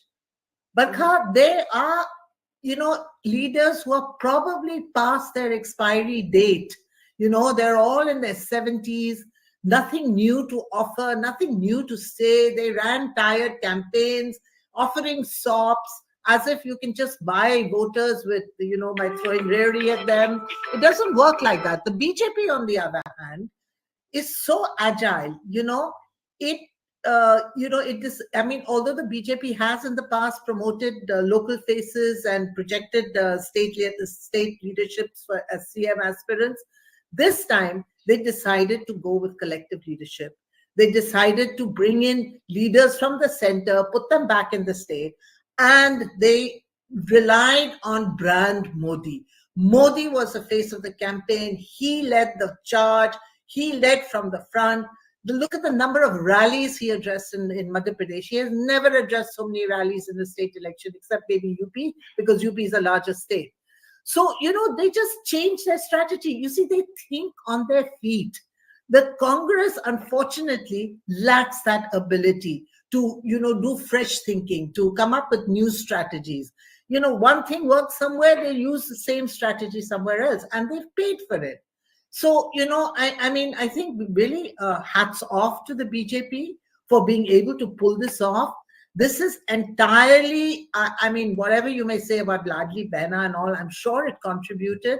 But the BJP has never won so big in Madhya Pradesh. And I would say that a large part of the credit for the BJP's victory in Madhya Pradesh and the turnaround in Rajasthan, the fact that they won it, and possibly are in position to win Chhattisgarh, this is entirely due to Narendra Modi.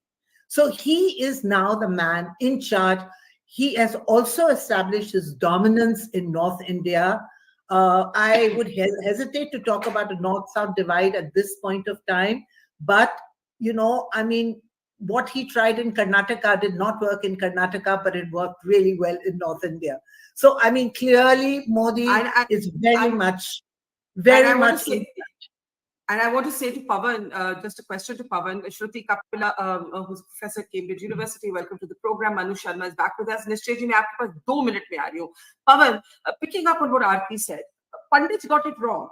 All of us went on about, the BJP hasn't learned from its mistakes in Karnataka. Why is it sidelining Shivraj? Why is it sidelining Vasundhara? Why does it not recognize that state elections are different from national elections? All commonsensical questions. We didn't understand. What did we not understand? And when I say we, I'm using the we loosely. Generally, pundits and journalists, not anyone in particular. Pavan? What we did not understand is that the only way you can counter the BJP is by 3 things.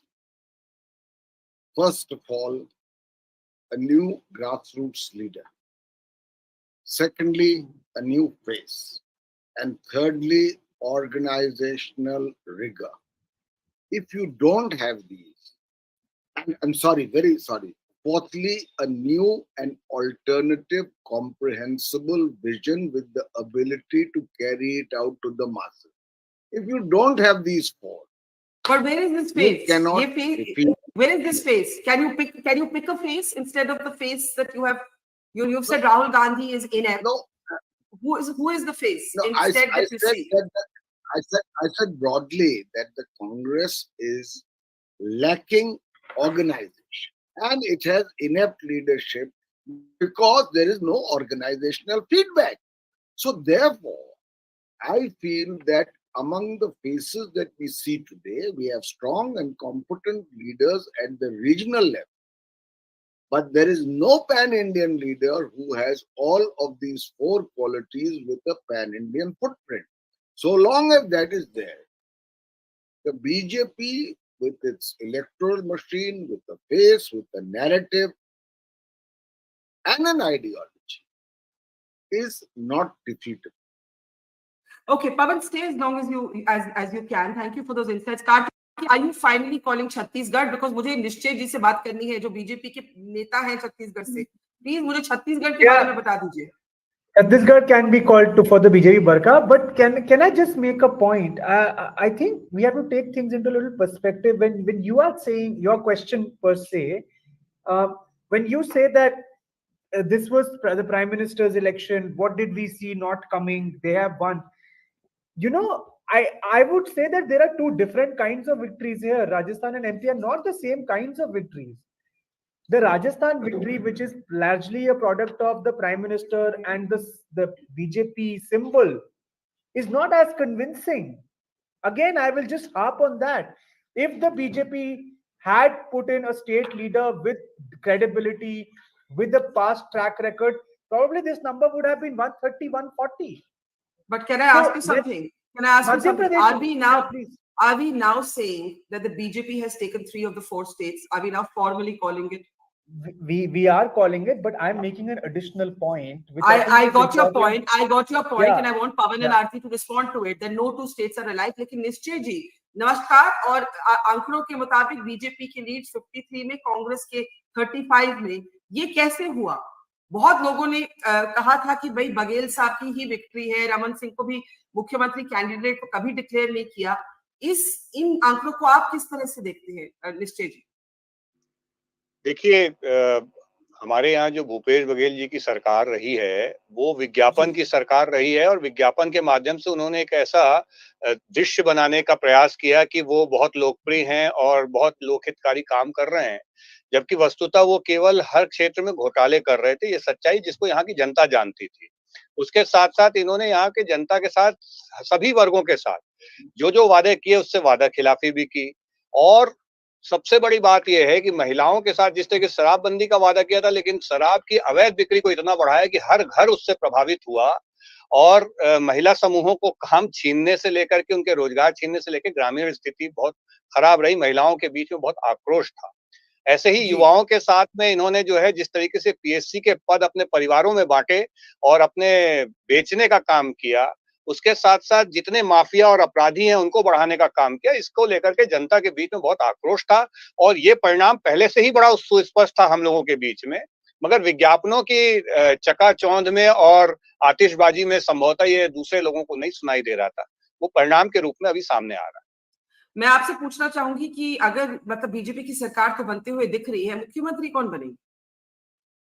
देखिए, मुख्यमंत्री का निर्णय तो संसदीय दल में होगा और विधायक दल में बैठ के निर्णय होगा। ये इसके लिए थोड़ी प्रतीक्षा करनी होगी। निश्चित हमारे साथ बने रहिए। अश्विनी शाही बीजेपी के नेता है, वो भी हमारे साथ है, लेकिन मैं चाहती हूँ कि पवन वर्मा कार्तिकी बत्रा का पॉइंट उठाएं। It's a very important point, Pawan. It's a very important point that you and Aarti have clubbed all 3 states is the point he's making, that none of these victories are simply explained. There are different factors. I think that's the point, Karthik, you're making, right? That there are different factors at play in all 3 states. So when you generalize and you say it's the Congress's inept leadership, it's the Modi factor, he's saying that formula may not work as neatly. No, let me clarify what I was saying. That in Rajasthan.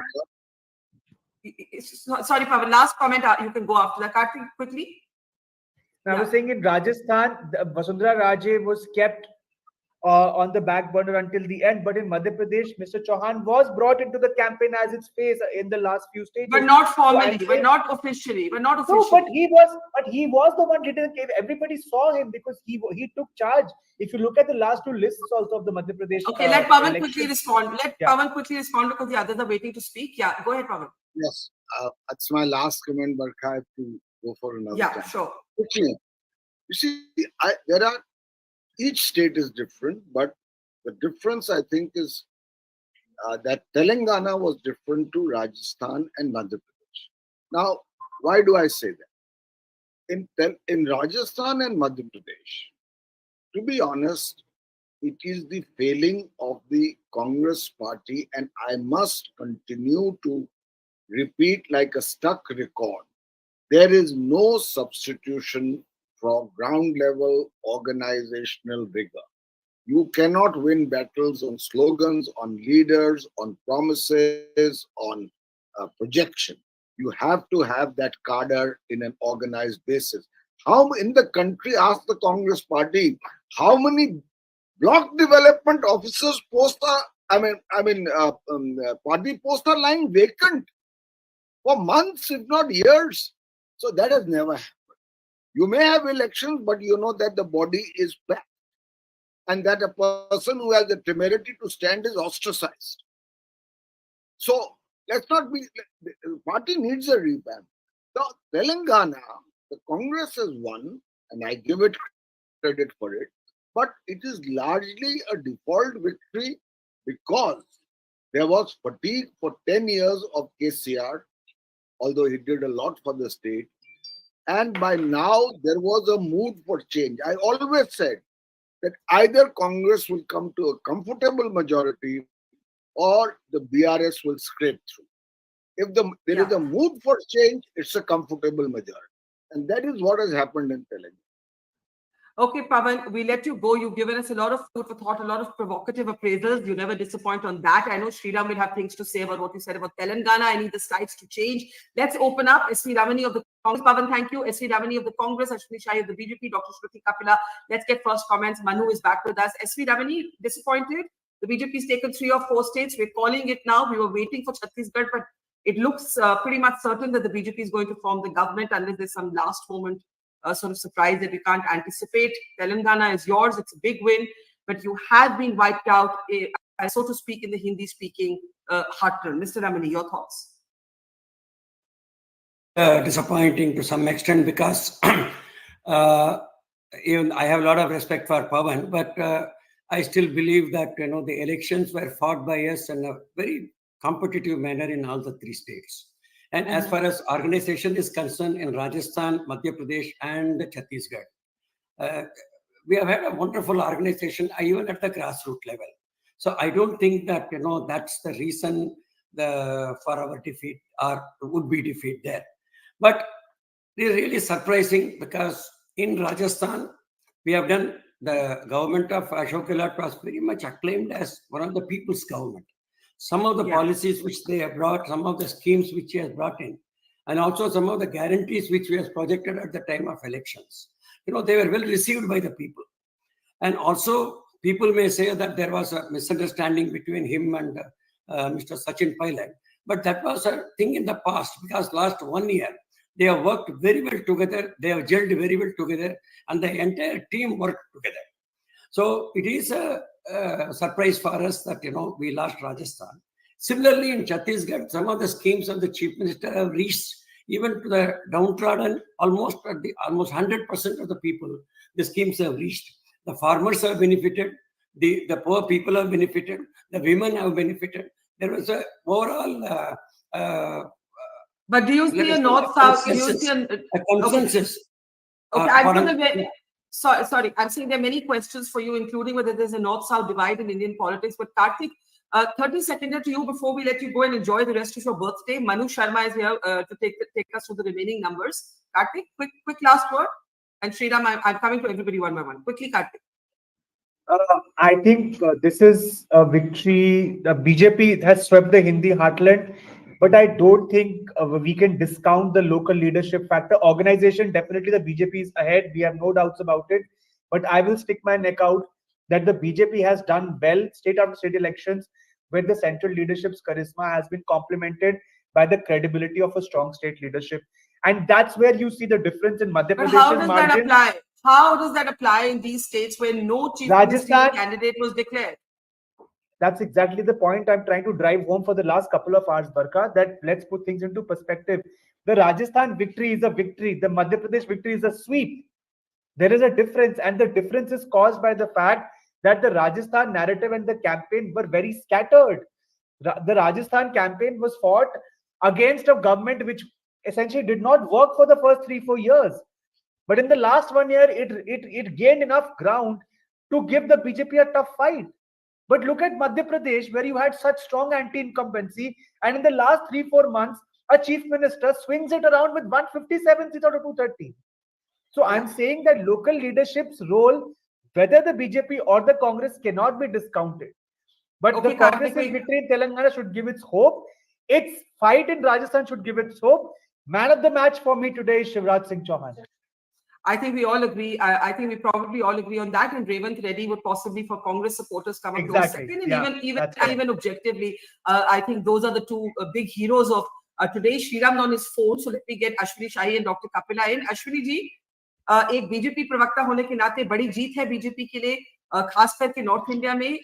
इसको आप किस रूप से देखेंगे, क्योंकि बार बार ये सवाल उठाया जा रहा है कि इन तीनों ही प्रदेशों में बीजेपी ने एक सीएम कैंडिडेट, एक सीएम फेस नहीं डिक्लेयर किया, फिर भी जीत हुई। बरखा जी, ये जीत माननीय मोदी जी की उन गारंटियों की है जिन पर पूरा देश विश्वास करता है। विश्व के सबसे लोकप्रिय नेता की गारंटी है और उस पर जनता ने भरोसा किया है। ये जीत हमारे अर्ध पन्ना प्रमुखों की है जिन्होंने दमखम लगा दिया, चाहे वो छत्तीसगढ़ हो, चाहे मध्य प्रदेश हो, चाहे राजस्थान हो। ये हार उस जादूगर की है जो अपने जादू पर भरोसा कर रहा था, वो छूमंतर हो गया। ये हार उस गोबर घोटाले वाले मुख्यमंत्री का है जो गोबर 229 करोड़ का खा गया। ये हार उस नकली हिंदू कमलनाथ का है कि जो भारतीय जनता पार्टी के 2014 के सरकार आने के बाद एक हिंदू बनने का नाटक कर रहे थे और कांग्रेसियों ने तो किताब में लिख दिया बोको हरम और पता नहीं किससे तुलना कर दी। ये जनता की जीत है और माननीय मोदी जी का चेहरा किसी से कम है क्या? बरखा जी, आप कह रही है कि प्रदेश में नेतृत्व, अब विधायक दल की बैठक होगी, उसमें नेता चुना जाएगा। नेता चुनने के बाद संसदीय बोर्ड जिस पर मोहर लगाएगा वो मुख्यमंत्री होगा। लेकिन उस मुख्यमंत्री के बारे में सोचिए जो अपने अहंकार में हार गया। एक तो केंद्रीय नेतृत्व कांग्रेस का अहंकार में, दूसरा अशोक गहलोत जी की कांग्रेस अहंकार में लड़ गए लोग। उस मर्दों का प्रदेश वाले को टिकट दे दिया। बलात्कार होते रहेंगे तो जनता, आधी महिलाएं, आधी आबादी है, उन्होंने अपने वोट के अधिकार से बता दिया। आपने मोदी जी को आपने क्रेडिट दिया, ठीक बात है, लेकिन आपने शिवराज जी, जिसको हम सब मैन ऑफ द मैच कह रहे हैं, उनको क्रेडिट क्यों नहीं दिया? रमन सिंह को मेरी बात अभी पूरी नहीं हुई थी बरखा जी। मैं सबके बारे में कह रहा हूं। लाडली बहना योजना, शिवराज जी की, अब लखपति बहना की बात कर रहे हैं वो। शिवराज जी की योजनाओं को आधी आबादी की मैंने बात शुरू किया था, उसमें अधूरे रह जाएंगे शिवराज जी अगर उनकी बात नहीं होगी। उन्होंने अपने पूरे प्रदेश के वो मामा हैं, महिलाओं ने किस तरीके से बढ़ चढ़ कर हाथ में लिया उनको, और किसके लिए? भारतीय जनता पार्टी ने आधी आबादी के लिए काम किया है। चाहे हम जो है नारी बंधन अधिनियम की हम बात करें और चाहे लाडली बहना की बात करें, हमने ही उनको देखा है। तो आज ये जीत जो है हर उस कार्यकर्ता की है, हर उस नेता की है, हर उस नेतृत्व क्या है जिसके बारे में ये अभी कुछ दिन पहले, क्या 2 दिन पहले, 4 दिन पहले तक ये कह रहे थे लोग कि कांग्रेस कांग्रेस कांग्रेस। कांग्रेस खत्म है। इस जो मोहब्बत की दुकान खोले थे वहां से वो भारत तोड़ो यात्रा में वो नफरत की दुकान में बदलकर बंद हो गई वो दुकान, और जनता उस दुकान को खोलने नहीं देना चाहती है, चाहे कन्हैया दर्जी की हत्या हो, चाहे वो वहां गोबर घोटाला हो। लेकिन तेलंगाना की जीत भी, आती हूँ आपके पास वापस, doctor Kapila, if you want to come in, and Shriram, if we can add Shriram back, I really want to talk a little bit about Telangana also. Dr. Kapila, do you now see a very clear, I know I think Aarti who said I don't want to get into the North-South vibe, but is there something taking shape in that form? Because Yogendra Yadav, who's a supporter of Rahul Gandhi, he earlier on this program was saying that the Congress must introspect how it fails to take winnable elections and why it can't convert winnable elections into victories. Your take, Shruti. Indra Yadav. Sorry, Shruti, I can't hear you. I'm so sorry. Just start all over again, please. Yeah. Actually, I'm going to ignore because I haven't heard what Yadav said. But I actually think I'll be with Aarti Jairath, and I'd like to keep my powder dry on the North and South division that appears to be to have taken place. I actually think that regardless of this, the problem remains, or the issue remains in India, that you're going to have a one dominant party and very other smaller parties in contention. This was the Congress story for 40, 50 years. With the BJP, you're getting a party state. I have argued that it's not simply a party, but it's a party state. Now, this poses a real identity crisis for the Congress because it is a national party. It is not a regional party, and that is why it is doing extremely well in fighting regional parties. And now the question comes, what is going to happen to the alliance? I have always said that actually the alliance is a contradiction, because it actually is a fight between the Congress and regional parties for actually Congress's remaking. Because wherever we have seen in the north, certainly head-to-head BJP and the Congress, that is not a winning battle for the Congress just yet. And it's not simply about welfarism. It has a lot to do with what has happened with 30 years of Hindu nationalism, which is now seeped in. It is part of the DNA of the Indian. Why did you, when you call the BJP a party state, what does that do to the idea of alliances or the India alliance? I mean, I actually don't believe in that alliance. I mean, I have not believed it from the get-go. It is a great tell us why. Tell us why. Precisely because the nature of political competition is that if you look at the deep structure of as it were party formations and movement in India, you have dominant parties and federalist regional parties. Those regional parties today have saturated. They are going through a generational shift. They are also going through, as it were, a crisis of their own. They have actually all saturated all OBC parties. And to that extent, Rahul Gandhi saying, as it were, caste census required, is also moving into that turf, because that is the obvious thing to do.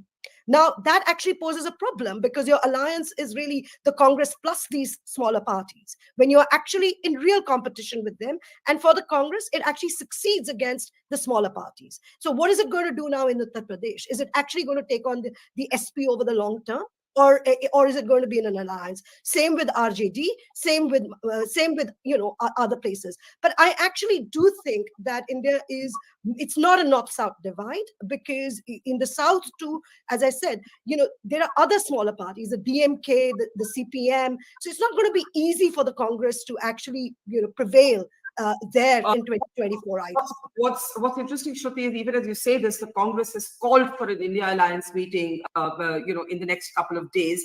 Sriram is wanting to respond to what you said. Also, the pictures you see on your screen are perhaps the only state where the Congress can celebrate. Telangana, Revant Reddy taking out a roadshow there. Sriram, you've heard a lot. North-South divide, local factors. Was it anti-incumbency? And I'm coming to Aarti right after that. Sriram, go ahead. I believe there is a very strong north-south divide. I'm the only panelist here from South, and you're not letting me speak at all. I'm so sorry. Punjabi bias. Go ahead, Sriram. जो व्यक्ति गुड़गांव में बैठता है वो तेलंगाना के बारे में जानता है, लेकिन मैं हैदराबाद में हूँ, मुझे छत्तीसगढ़ के बारे में मालूम नहीं है. मैं बिलासपुर से, रायपुर से, भिलाई से, राजनांदगांव का एग्जैक्ट डिस्टेंस बतला सकता हूँ. मैं बिलासपुर में पैदा हुआ हूँ, मैं मध्य प्रदेश में पढ़ा हूँ. आप बोलिए प्लीज इसलिए नहीं दूंगी क्योंकि मैं दक्षिण भारतीय, मुझे हिंदी नहीं आता है. चलो श्रीराम बताइए. नहीं, मगर मैं ये जरूर बताना चाहता हूँ, ये जब मैं पिछले 30 दिन मेरा फोकस बहुत okay, revert to English. Barkha, my point was this. In the last 45 days, I was watching debate. I did not want to get on any debate, but in our office, we were doing exit polls, and I wrote all the 3 North Indian states for BJP, and somebody thought I'm out of my mind, and they said, why? And I said, have you realized the shadow of January 22nd is already fallen from Ayodhya right down to the south of Madhya Pradesh, Chhattisgarh? No, the whole debate and entire media never said Ram temple is there. Jan 22nd, we begin to see images, and nobody talked as if it's an issue or a sub-thought at all. And I believe that was playing a factor in these as much as many others. We are already in that kind of thing, but it missed everybody. But let me, since I'm the provincial expert, go back to my subject of Telangana. As I predicted on your TV channel, Barkha, you'll be very happy to know, no journalist on television on any national channel from Hyderabad said anything except BRS was winning. You are the only channel to get it right. And not surprisingly at all, I'm pretty sure by the final count, the margin of Congress will become bigger, because the vote shares I'm seeing on different channels or whatever, my own estimate is it will be far bigger. The fact Can that we look at the Telangana vote share? I just want to bring up the slide. And MIM is down to 3 or 4. MIM is losing minimum 3 seats. They're going up and down, up and down, up and down rapidly. But my point is, even if they win all, let's say 6 out of 7, the fact is MIM has been jolted out of stupor and overconfidence. BRS has been defeated. You said it was strong words when I said more than the campaign of Congress. Yes, Congress did nothing wrong, but the people of this state well and truly wanted to kick out this government. And I'm saying it again, this is the resolve of the people. Congress merely aligned to it well. And yes, I go by the dictate of the wisdom of Napoleon that I am not scared of an army of lions led by a sheep, but I am scared of an army of sheep led by one lion. Revant Reddy is the single reason why I believed the only two people who could have defeated KCR, one was Bandi Sanjay, one was Revant Reddy. Thankfully for Congress, BJP eliminated. BJP replaced Bandi Sanjay. Aarti, you wanted to come in. Shriram, don't go away. You'll go away. I'm going out. I'll take my whole team for lunch. I'll be back. Okay, go and eat lunch. Go get. But you went. We didn't send you off before we were accused of North Indian bias. Aarti, go ahead. Aarti, go ahead. You know, Barkha, I think one thing is becoming increasingly clear, and these assembly results really prove it. Which is, I think, why all of us, you know, all the exit polls and everything went so wrong. The Congress roots in the North are decaying. You know, they have more or less died in UP. They have more or less died in Bihar. Now you're seeing Madhya Pradesh also, the fact that the Congress has not been able to win this state for the last 4 or 5 terms. You know, I mean, it won briefly 5 years ago, but, you know, it was snatched away from them. So the Congress roots are decaying in the north. Even in Rajasthan, it had Ashok Gehlot, it won. But if you remember, Ashok Gehlot's victory last time, 5 years ago, was a bare victory. He did not win a full-scale majority. He had to form his government with the help of independents. So, you know, the organizationally, what Pavan was talking about, the organization, the roots of the Congress in North India are decaying, in some places already dead. In the South, on the other hand, and I think, again, this is being proved by recent assembly elections, the Congress still has roots. Maybe dormant, like in Telangana, they've been dormant.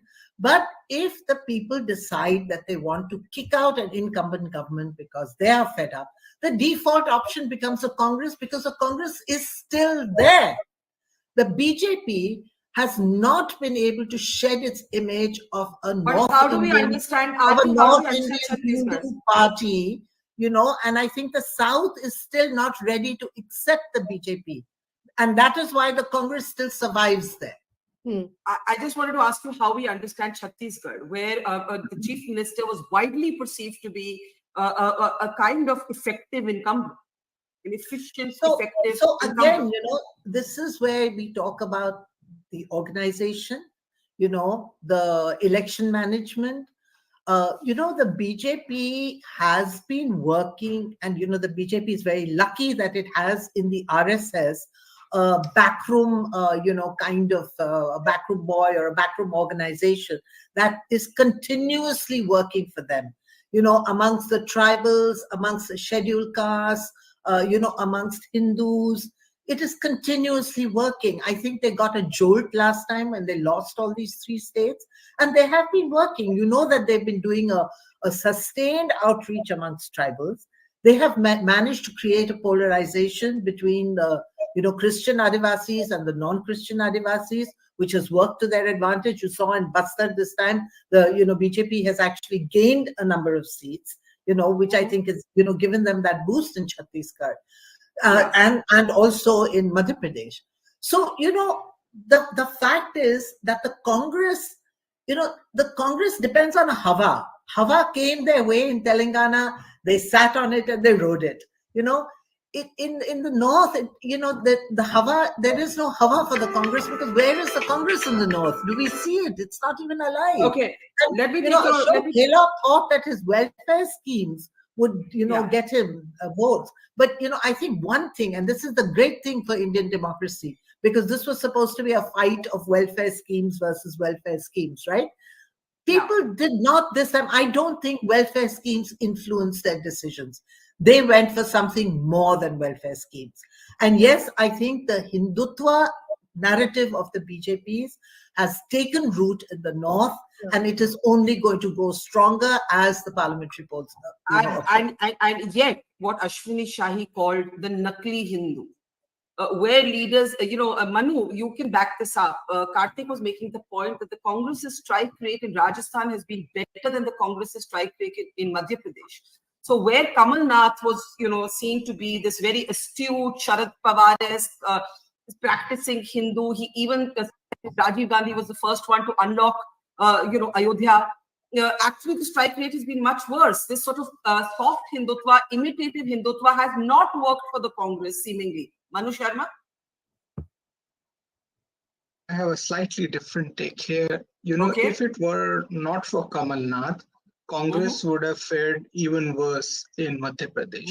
And the reason for that is that one has to understand the underpinnings of a state that is going to the polls. I've said this before, if Gujarat is the Mount Everest of saffron politics, Madhya Pradesh is K2. It's the Godwin Austen. It's the second tallest. You have a 4-term government heading into the polls, and yet not only were they, in the reckoning, they've swept the election. So there is something going on at the organizational level, and also there is something to tell about the electorate. So just as, analysts proudly say, okay, in Kerala, BJP will find it hard to, expand with its brand of politics. I believe anybody who takes a far, left of center plank in Madhya Pradesh will find it equally hard. It's just but how Kamal the Nath states didn't do are. that. But Kamal Nath did not do that. He didn't do that because, even to be competitive in the state, he had to have the plank that he, was riding on. If he would have chosen something different, it would have been even worse. Now, coming to Rajasthan, what happened in Rajasthan? Rajasthan, the politics is about a lot of personalities. And Congress actually was helped by a very strong dissenting group within the BJP. And there were also factions within the Congress itself. So the political scenario in Rajasthan was one of divisions, and ultimately, which party was more divided? It was all about that. And in Madhya Pradesh, it was actually about Kamal Nath versus the organizational might of the BJP and its extended parivar. So it was an uphill battle. And with Mahakaushal and Chambal underperforming, that was his only realistic route to win. And Chambal was taken away by Jyotiraditya Scindia. So he was fighting an uphill battle anyway. Okay, so those are, by the way, pictures coming from the one celebration of the Congress. That's Revanth Reddy in Telangana. Of course, we're going to see big celebrations break out in the 3 BJP states. But Manu makes a very interesting point that while everyone's lashing out at Kamal Nath for being overestimated, things could have been even worse for the Congress had he not played the campaign the way he did. निश्चय जी, आपसे पूछना चाहूंगी, एक चर्चा ये भी चल रही है कि अगर बीजेपी की जीत को देखते हुए शायद टीएस सिंह देव भी आपकी तरफ आ जाए, ये भी बहुत चर्चा चल रही है, आप इस पे क्या बोलेंगे? नहीं, मैं इस पे कुछ नहीं बोलूंगा। कोई भारतीय जनता पार्टी के कार्यकर्ताओं की मेहनत का परिणाम है और भारतीय जनता पार्टी एक बड़ी जीत दर्ज कर रही है। तो ये जो आप चर्चा बोल रहे हैं, इसका तो मुझे नहीं संदर्भ समझ में आ रहा, लेकिन इस पे मैं कुछ नहीं बोलूंगा। एक बात जरूर बोलना चाहता हूँ, जितना हम समझते हैं, राजनीति में कोई जादू नहीं होता कि 2 महीना पहले आके ये वाला कैंपेन कर दिया, 1 महीना पहले आके, या इस तरीके की कोई भी चीजें नहीं होती। और कोई सरकार जिसने 90 में से 71 सीटें पाई हो और उसकी सारी योजनाएं जो है ग्रास रूट पे जा रही थी, जैसा मैं सुन रहा था आपके विद्वानों को, कि महिलाओं के लिए भी, किसानों के लिए भी, युवाओं के लिए भी, सबके लिए उनकी योजना थी और बहुत वो लोकप्रिय थे। तो फिर कैसे जो है 71 सीटों की 90 में से 71 वो सरकार जो है मुंह के बल गिरती है, औंधे मुंह गिरती है? ऐसा कभी नहीं होता और कोई जादू राजनीति में नहीं होता है। आप जनता जो है बहुत समझदार हो चुकी है, विवेकशील है, आपकी नीयत को जानती है और आपकी योजनाओं के विज्ञापन और आपकी योजनाओं के धरातल पे जो असर है उसके अंतर को जानती है। मूलतः ये बात सही है कि जो भारतीय जनता पार्टी का विचार है, गरीब की सहूलियत के लिए काम करना, जिसके लिए मोदी जी काम कर रहे हैं। हमारे यहाँ 13 लाख मकान ऐसे थे बरखा जी, जो केंद्र से स्वीकृत होके आए, कच्ची छत वालों के मकान, उसको भूपेश बघेल जी ने वापस कर दिया। हम इनके मकान नहीं बनने देंगे, प्रधानमंत्री का नाम है इसमें। और यहाँ पे आयुष्मान की योजना को 2 वर्षों तक लटकाया गया। यहाँ पे 3 वर्षों तक जो कोरोना का राशन आया सारे गरीब परिवारों के लिए, वो सारे के सारे राशन का घोटाला कर दिया गया, सबको बाजार में ले जाके भेज दिया गया, गरीबों को राशन नहीं दिया गया कोरोना का। तो ऐसी तमाम बातें हैं और इतने घोटाले हुए हैं, ये वास्तव में जो छत्तीसगढ़ की ग्राउंड रियलिटी को जानता है।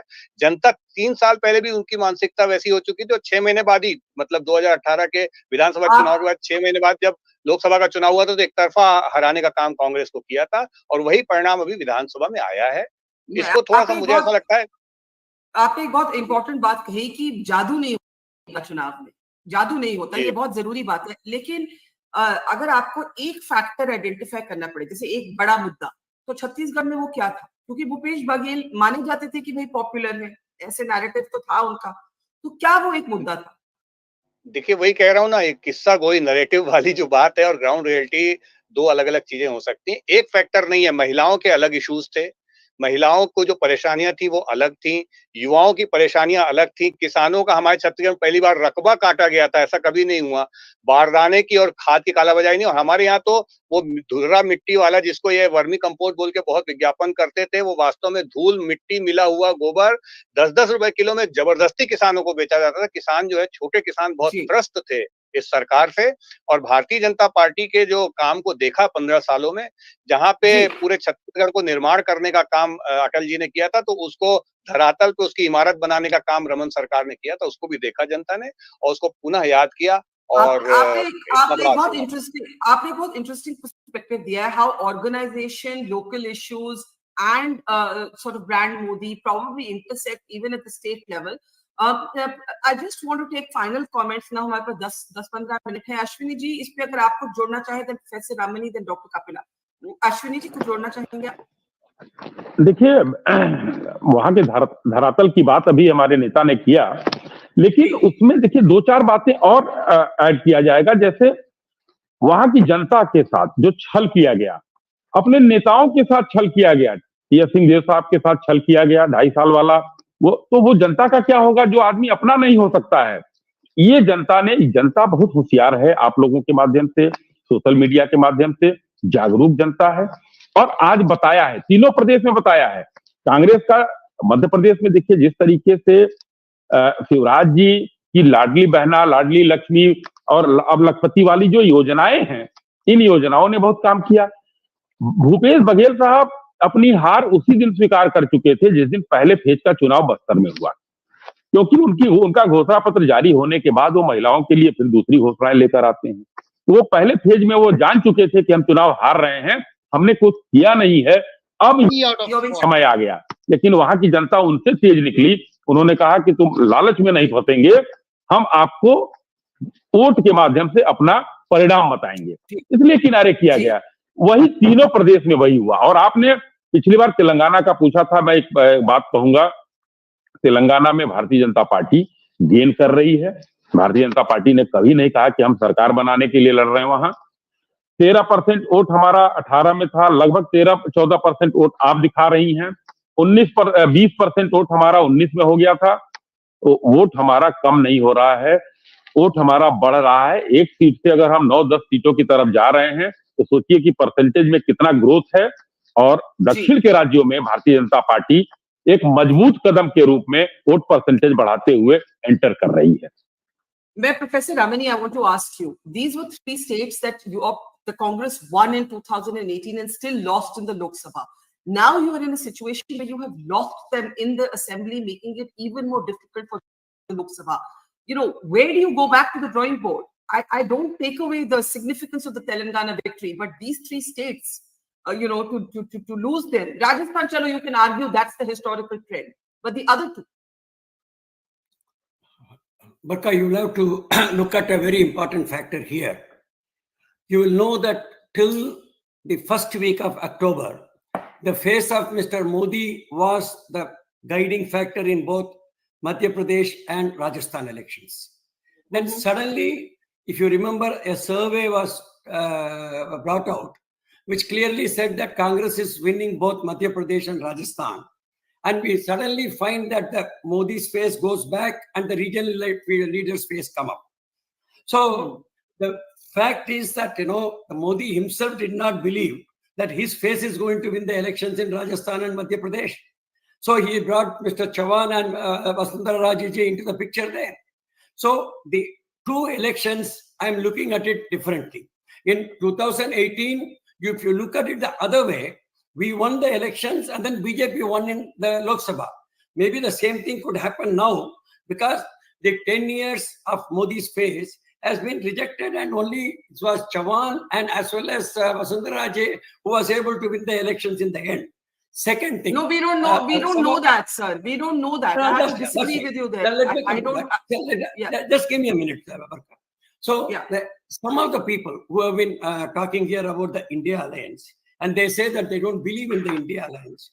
We should agree today that, including UP, if I take, there are something like 390 seats. If you start from Punjab, Delhi, Maharashtra, Tamil Nadu, Andhra, Karnataka, and Jharkhand, Bihar, and West Bengal, out of which maybe if you take UP away, there are still 320 seats in which BJP may not be able to get more than 20 to 25 seats. And let us not take away that fact. And 130 seats in South is totally ruled out for them now. And Bengal is totally ruled out for them now. Punjab and Delhi, with an alliance between AAP and Congress, it is ruled out for them now. So let's not forget that India alliance is a very, very strong alliance.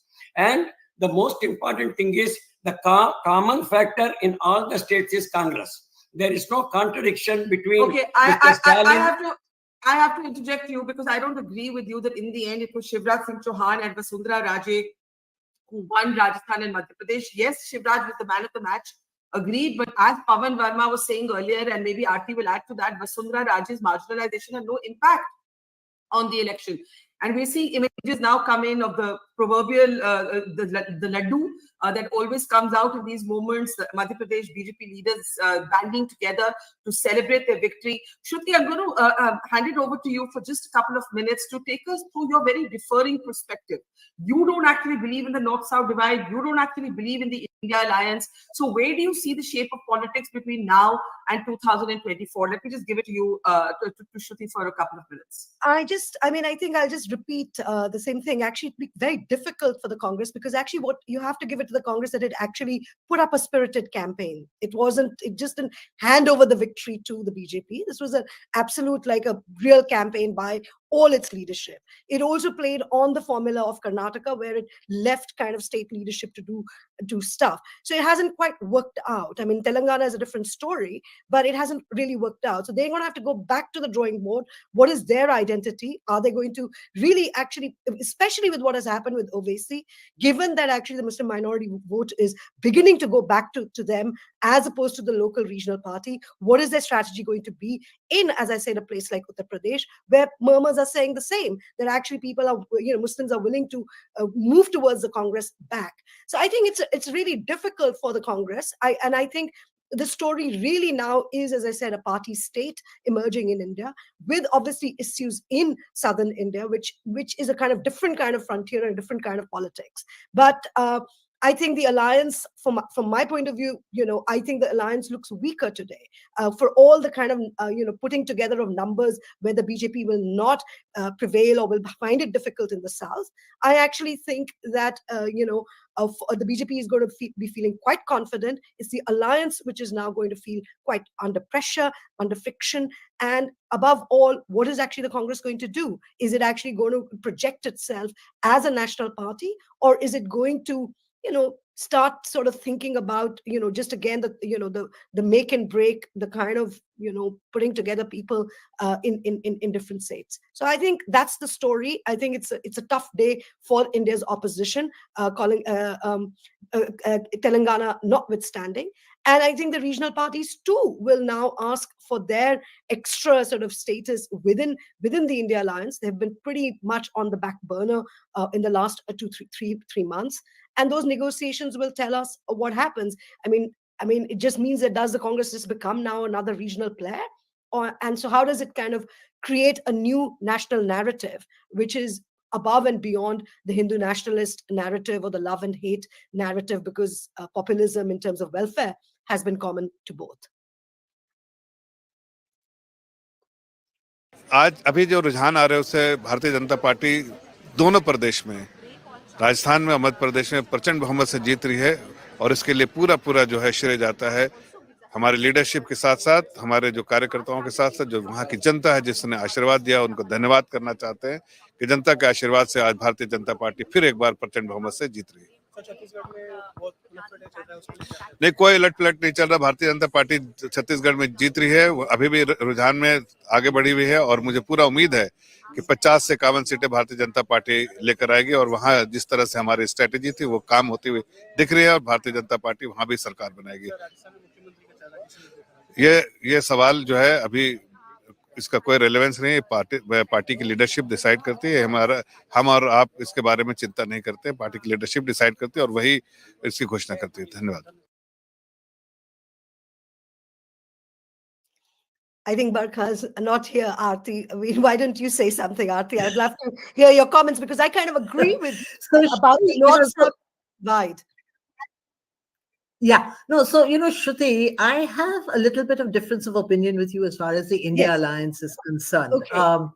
Because, actually, if you look at what has happened today, I would have feared for the future of the alliance if the Congress had won Rajasthan, Madhya Pradesh, and Chhattisgarh, because I think taken with Telangana, it would have definitely made the Congress more arrogant and, kind of made the Congress feel that it has more leverage, better bargaining power, and it should be the pivot of this India alliance, going into the Sabha elections. However, what the defeat has done is it is bound to humble the Congress. When the Congress now, remember, BRS was not part of the India alliance. BRS was outside it, so it was easy for the Congress to take on the BRS. Now, when the Congress sits down to negotiate seat adjustment with parties like Samajwadi Party in Uttar Pradesh, with, RJD and JDU in Bihar, I don't know about Mamata Banerjee, the TMC in West Bengal. I think the Congress is going to have to be much, much humbler, even with Aam Aadmi Party in Delhi and Punjab. I don't disagree with that. Much humbler. I don't disagree with that, but this is precisely where the problem is. So you have a national party sitting with a bunch of regional parties, i.e. the Congress. So that's my issue. The issue is that if India will not go bipolar at this rate, and the alliance can now only happen at the cost of the Congress in terms of that's right. So, absolutely. And that's absolutely. not absolutely. But for the Congress. Let me just say, my only footnote to this is it is also problematic for the same reason, as I said, with what has happened with BRS, but also with the Oasis Party. So the Congress is able to break through these regional, as it were, fiefdoms and move in. And so therefore, it has an identity crisis. It's not, if you were a canny congressperson, you would actually walk out of the alliance and pitch for 2029 as the real story. I know it won't happen, but because it's about it cannot happen, Shruti. It cannot happen because 2029 is 5 years away. No, I get it, but if you look at it historically. Many things can change in India if the BJP comes back for a third term. I get all that, but I'm just saying, look at what has happened historically. Look at what has happened historically. Congress has been losing since 1989 to regional forces. To now no, I'm sure that's not going to happen, but they are going to stick together. My point is that what we are actually seeing is the emergence of a party state in India. Because Congress is now really pushed in a corner. It really is. But Shruti, please understand that we have moved into a completely different political paradigm with the BJP. No, I get that. If the BJP comes back to power for a third term, which you will see, and it looks like it will, you will see a lot of things changing. They've already changed, Aarti. And they will change even further. You could even see a rewriting of the constitution. But can I come in? I understand. I get all that. In which case, the manner in which we conduct elections will change completely. I don't think anybody can think ahead, can wait for 2029. You're back. You're back. No, I was back for a while. I was listening very riveted to both of you. I've been back for a while. My question to Shruti is somewhat similar to Aarti's, right? Of course, it's at the cost of the Congress, but does the Congress have a choice?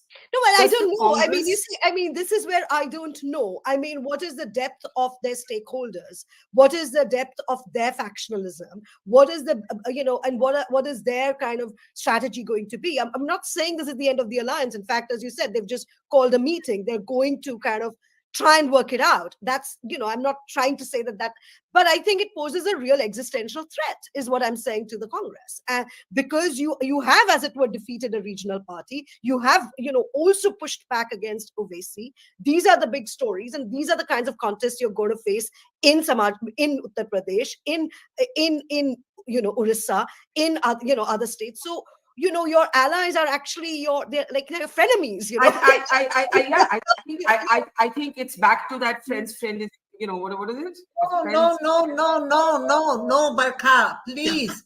And I said this earlier, I will repeat it again. The Congress in Telangana still had roots. Dormant, but it still had roots. In UP, it does not. Its vote share has gone down to 2% in the last election. But I'm just saying that you're not going to. It cannot even take on the Samajwadi Party. Forget about the BJP. No, but I'm just saying, if you're not going to make Samajwadi Party will have to really sink for the Congress to have a revival, and I'm not saying it's a revival, but I mean, similarly in Bihar. I just want to make a different point. That, I mean, the point is that yes, they were going to have to start from not just ground zero, but a minus story, because That's right, absolutely. But this is an open moment in India's future of small parties, because the OBC parties in India are saturated. They are going through, as it were, a generational shift. We don't know how that is going, which is why the BJP has moved so aggressively into the OBC world, but also into the Dalit world. So the Congress you cannot now play by what happened in 1990. Even the BJP is not playing by what happened in 1990. So I think I think it's a real problem for the Congress. It's the way Aarti is positioning it, that yes, there's an ideological fight and everyone must come together against Hindutva. At one level, yes, that is exactly what the alliance has done. But at a deeper level, in terms of political fortunes of each parties, it poses real existential questions. And I think we must make note of. Sorry, I just want to say Manu made the point that if Tamil Nadu hadn't played that kind of Hinduized campaign, the results may have been even worse, he thinks. So that's just something to think about. I think, sorry, I didn't mean to cut you short. I just want to play out Smriti Irani, and we'll take concluding comments from all of you after that. This is Smriti Irani reacting to the results, and then we'll also play Piyush Goyal. Yes, let's take Smriti Irani. एक minute ऊपर नीचे आराम से एक minute नीचे करिए यहाँ पर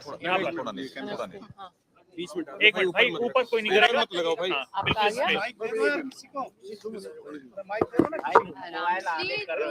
गया आराम से ऊपर नहीं यार बिल्कुल ऊपर नहीं मोहन भाई पानी जी आ गया बराबर में रखो यार नीचे रखना यार एक सेकंड ले आइए पकड़ ले संजय पकड़ लेते लाइए एवरीबॉडी इज हियर आराम से मैं यहीं आराम से रेडी हाँ जी मैम 3 राज्यों में भारतीय जनता पार्टी बड़े मार्जिन से जीत रही है तेलंगाना जरूर आप जो है लूज कर रहे हैं क्या कहेंगे आप मैं इतना ही कहूंगी कि भारतीय जनता पार्टी में नरेंद्र मोदी का मैजिक और विशेषता जनता के मध्य में मोदी की गारंटी रंग लाई है।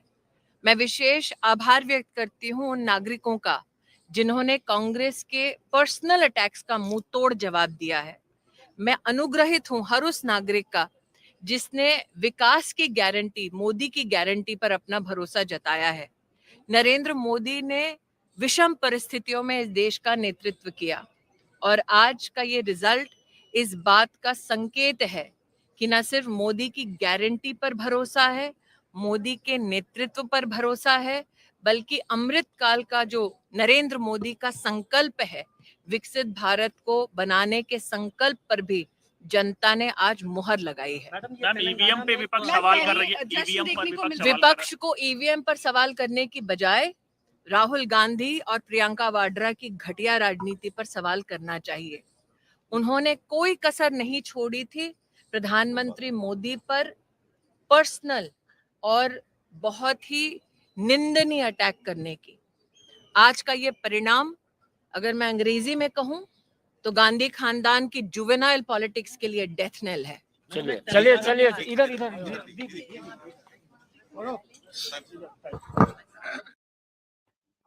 Okay, strong statements there. I just want to hear also Piyush Goyal. I'm not sure if he's ready, but let me recap what Smriti just said there.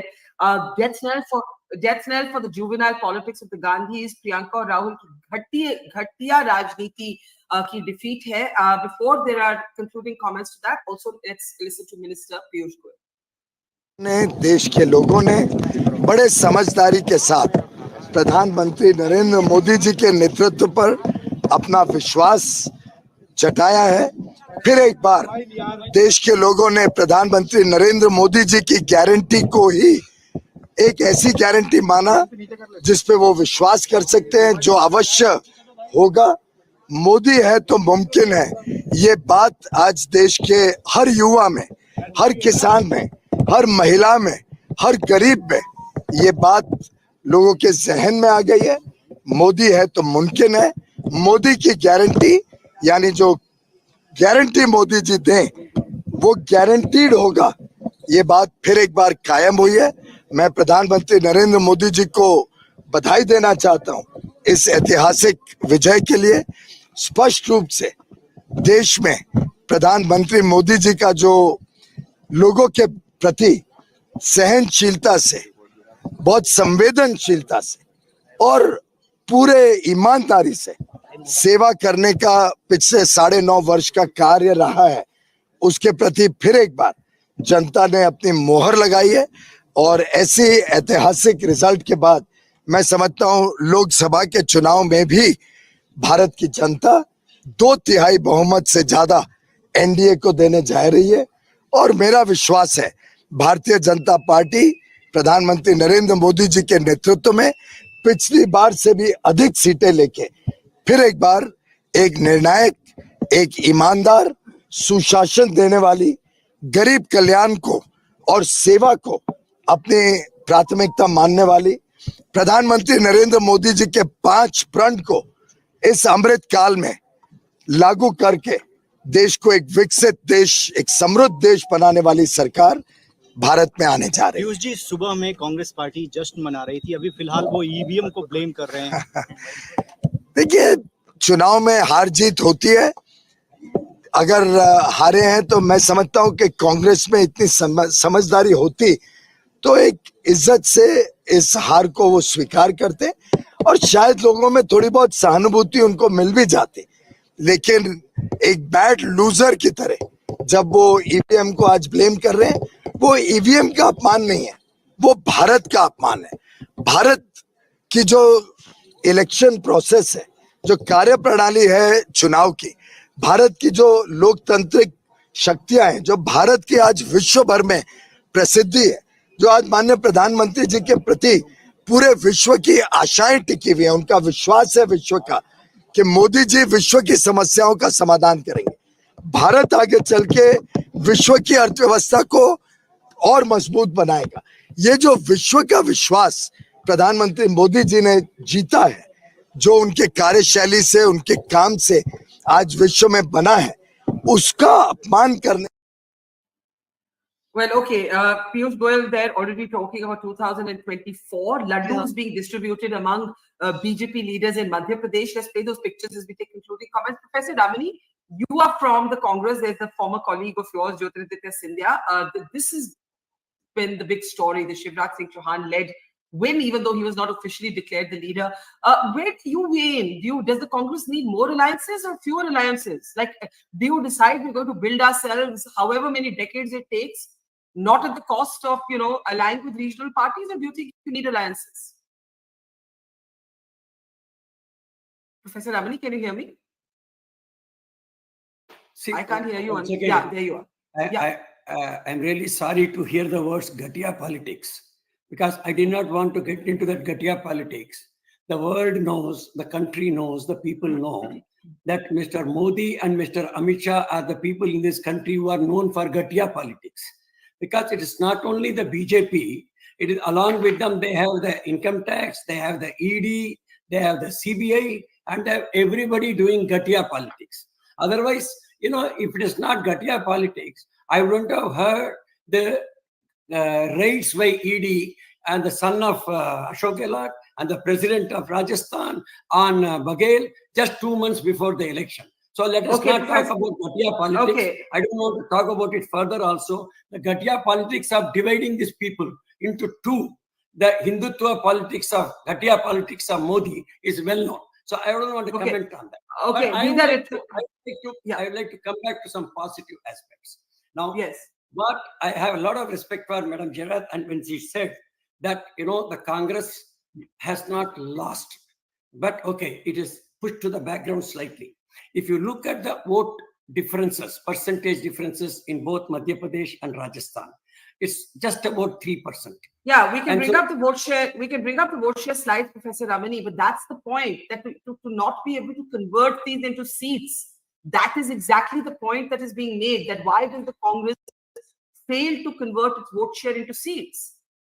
That is precisely what we are going to go back to the drawing board and play. Why just 3% votes was the difference between us, and why we lost and why they won.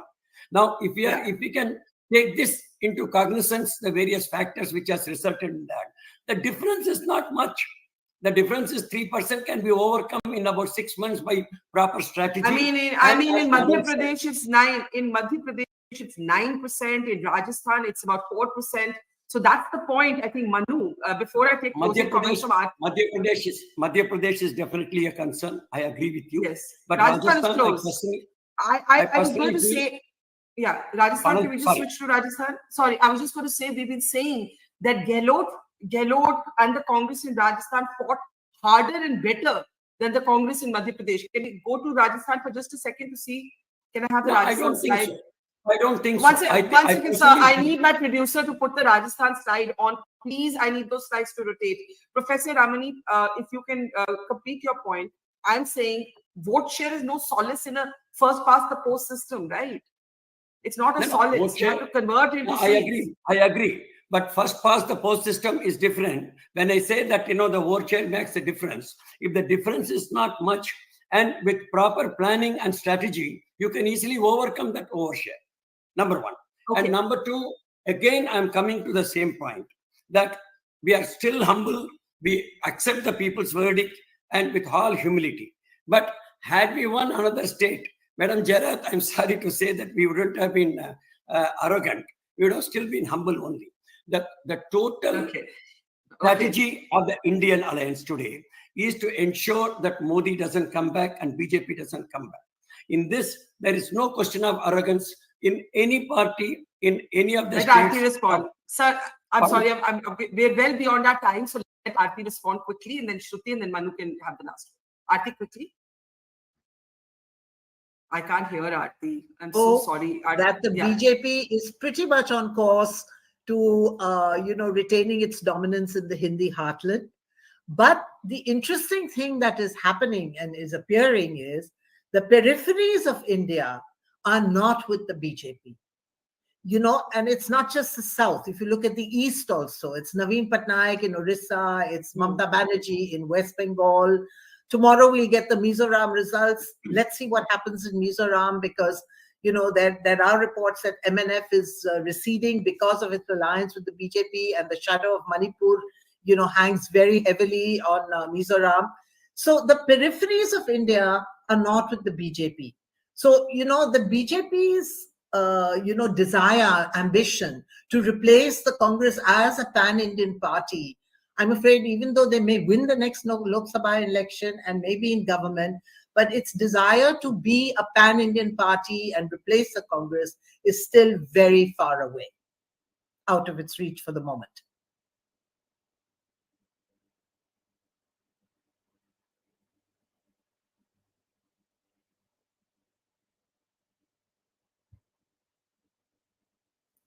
This time it's me who muted myself by mistake. I was saying, Shruti, I'm curious to understand why you do not believe in the North-South differential.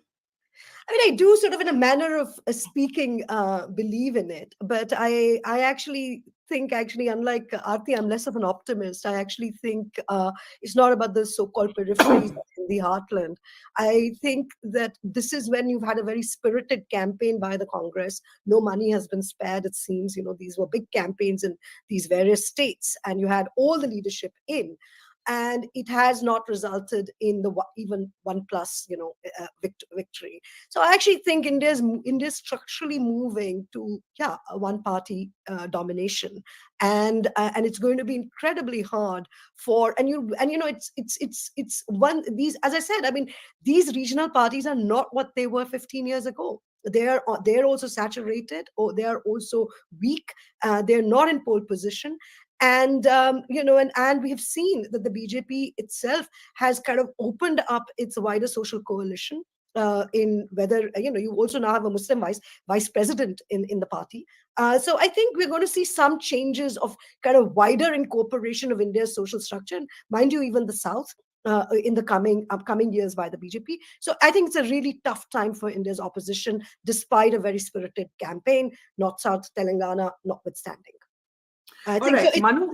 because Yeah. it's not simply about, because the same can be said, the opposite can be said about the alliance. How are you going to get a national consensus without a Hindi heartland state? I mean, so it's one thing to say that the BJP is only spread till here, but it's the opposite is also true. That how are you going to rule India without the Hindi heartland? And I think it's a really tough time. I think it's a really tough time for India's opposition.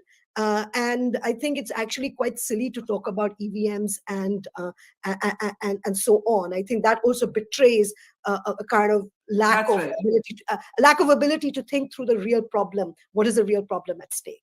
And I wanted to also, one final thing I wanted to say, that it was also interesting that sitting from afar, you actually saw the BJP in a very cautious mode. We didn't, you didn't see the bluster that normally goes with their campaigns. They left it to a few people to do it. And so I think there's a kind of shift going on in BJP strategy. If you and I can say that there's a north-south divide, I bet you they're thinking about it. So I think states like Maharashtra, that all that's going to now come more forcefully, Orissa.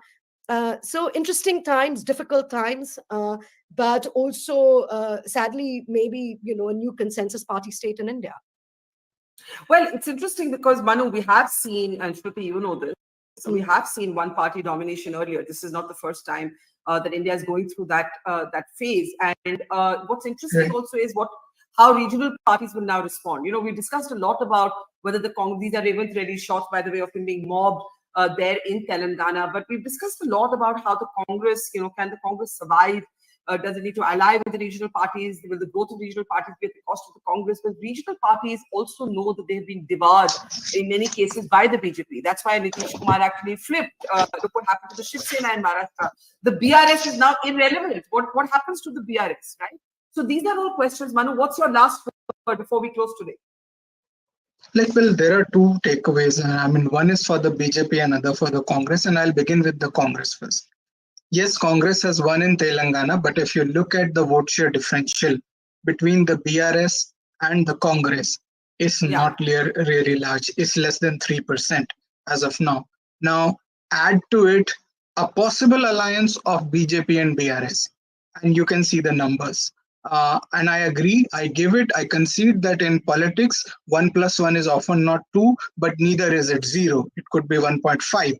So Congress winning in Telangana, which was the only or genuine tri-cornered fight in these elections, it's credible. But then again, think of an alternate view. BJP is not down and out in Telangana. It can still be the kingmaker for Lok Sabha, and it still has some petrol left in the tank for Karnataka. Now coming to what BJP did in the Hindi heartland, I think one of the things is that BJP did not make any unforced errors which the India Alliance did on the outside. I mean, I have to say this, but the statement of eradicating Sanatan, well, I agree, some regional parties have a plank and they are extremely popular in their pocket boroughs because of that. But there will be deleterious impacts of such statements on other states where the population definitely doesn't agree with this kind of view. And Congress did not come out, in a strident manner and distance itself with these things. So Congress basically tried to just, hope and pray. And this is where the problem comes, that when the Hindi Heartland electorate wants to elect an alternative, it has two choices: either caste-based socialist parties, or it has the Congress, about whom most of the population is really not clear as to what do they stand for. Because welfare, BJP also provides. Because you talk about growth and development, well, they are also talking about that. So what's the differentiator here? I think that's the problem for Congress. And BJP, as of now, is not making any unforced errors, so it's sitting pretty. Well, that's a very interesting sort of analysis, and everybody will have their own. If you have just turned on your phones and you've been enjoying a Sunday brunch somewhere, this is what the big verdict looks like. Can we move these slides? Yes, thank you. The BJP has taken 3 of the 4 states. It has handsomely won in Madhya Pradesh. Shivraj Singh Chauhan is clearly the man of the match. It has also won Rajasthan, and it has also taken Chhattisgarh, and those are the celebration shots. That is Shivraj Singh Chauhan's wife. I'm being told by my producer. Those are the women in Madhya Pradesh celebrating, big celebrations. Despite the fact that he was not declared the chief ministerial candidate, he has, from Mamaji, transformed himself into bulldozer Mamaji, and clearly earned his place in the BJP hierarchy in such a way that the party will not be able to marginalize him now. In Rajasthan, the marginalization of Vasundhara Raje has proved to be irrelevant. The BJP has taken the state in any case. In Chhattisgarh, Bhupesh Baghel despite, can we move along this? In Chhattisgarh, the Baghel government has not been able to keep the government, despite creating a reasonable buzz around the individual persona of the chief minister, and a very low-key contender in the form of Raman Singh. And finally, Telangana, the one place where the Congress can celebrate a resounding sweep by the Congress, but the Congress literally being, ousted out, as it were, of the Hindi Heartland. And I was going to say goodbye, but I'm being told there's a very interesting video coming. So I'm waiting for this video. Aarti, if you want to come in for just a last thought before we end. Let's say you were the advisor to Rahul Gandhi and the advisor to Narendra Modi. Wear that hat for 2 minutes. Wear both hats. What would you say to Rahul Gandhi as advisor to Rahul Gandhi, and what would you say to PM Modi? Aarti? Question to answer off the cuff. What would I say to Rahul Gandhi? I would tell Rahul Gandhi that you need better political advisors, because clearly, I think Mallikarjun Kharge has been a big boon for the Congress, but he's good for the South. I don't know whether he's a good strategist for the North. So he needs some good advice for the North. They need a narrative, and it cannot be a soft Hindutva narrative like Kamal Nath was doing. I'm sorry, you have to position yourself as something different, not as a softer version of a Team A, So I think that would really be my advice to Rahul Gandhi. And as far as the BJP is concerned, I think the BJP, again, to be, I know that in Karnataka, they're trying to keep their toehold, they regain their foothold in Karnataka by appointing Yediyurappa's son as the state chief. They've got an alliance going with JDS. It's quite possible that in Telangana, they will have some kind of an understanding with BRS, because BRS will now be desperate to kind of, regain, some ground in Telangana. I don't know what will happen in Andhra Pradesh. Maybe either with YSR, Congress, or with TDP. I think the BJP will try something. But I think essentially the BJP, to become a pan-Indian party and not just be known as a Hindi Heartland party, it needs to, be a little more accommodative, a little more assimilative. It needs to, move out of that straight-jacketed, monochromistic, Hindutva politics that has, gained it so much dominance in the North, but in the South, clearly their brand of Hindutva is not that acceptable. So, I mean, I think it needs to soften that, that pro-Hindi, pro-North Indian Hindu image that they carry, if they want to expand their footprint in the South. And I think that is really necessary to, become a truly dominant national party. Okay, these are images of Congress workers pouring milk on posters featuring Rahul, Sonia and Revant Reddy. But I think today the metaphorical question for the Congress would be, will it cry over spilt milk or will it go back to the drawing board? So I'm mixing my metaphors there. I am going to actually say at this point, thank you very much to S.V. Ramani, to Dr. Shruti Kapila, to Aarti Jarat, and to Manu Sharma for so patiently making us understand the numbers. There's a lot to still talk about. There's a lot more coming up on the Mojo story. That's the final look. The BJP sweeping its way victoriously through 3 of those 4 states in Madhya Pradesh, Rajasthan, and Chhattisgarh, leaving the Congress to celebrate only in Telangana. There'll be reactions coming through the day from all the top leaders, and you will have all of that and special analysis through the day at the Mojo story. But for now, we'll take a quick break so that we can get some of our depleted voices back, and we'll be back with you very soon. Thank you for watching. Take care. Mojo Story has always made a commitment to its viewers to go to where the story is. And as you can see here, we are at the epicenter of the Israel war on Gaza. We are right at the front line, about 1 mile from the Gaza Strip, as the Israeli military gets ready with its tanks and its gunners to begin its final frontal assault that will take troops into Gaza. As we said, we are not like other organizations. We believe in giving you all sides of the story objectively and as much as possible from the ground. And that's exactly what we're doing here, covering the biggest global story today from the epicenter of the war zone.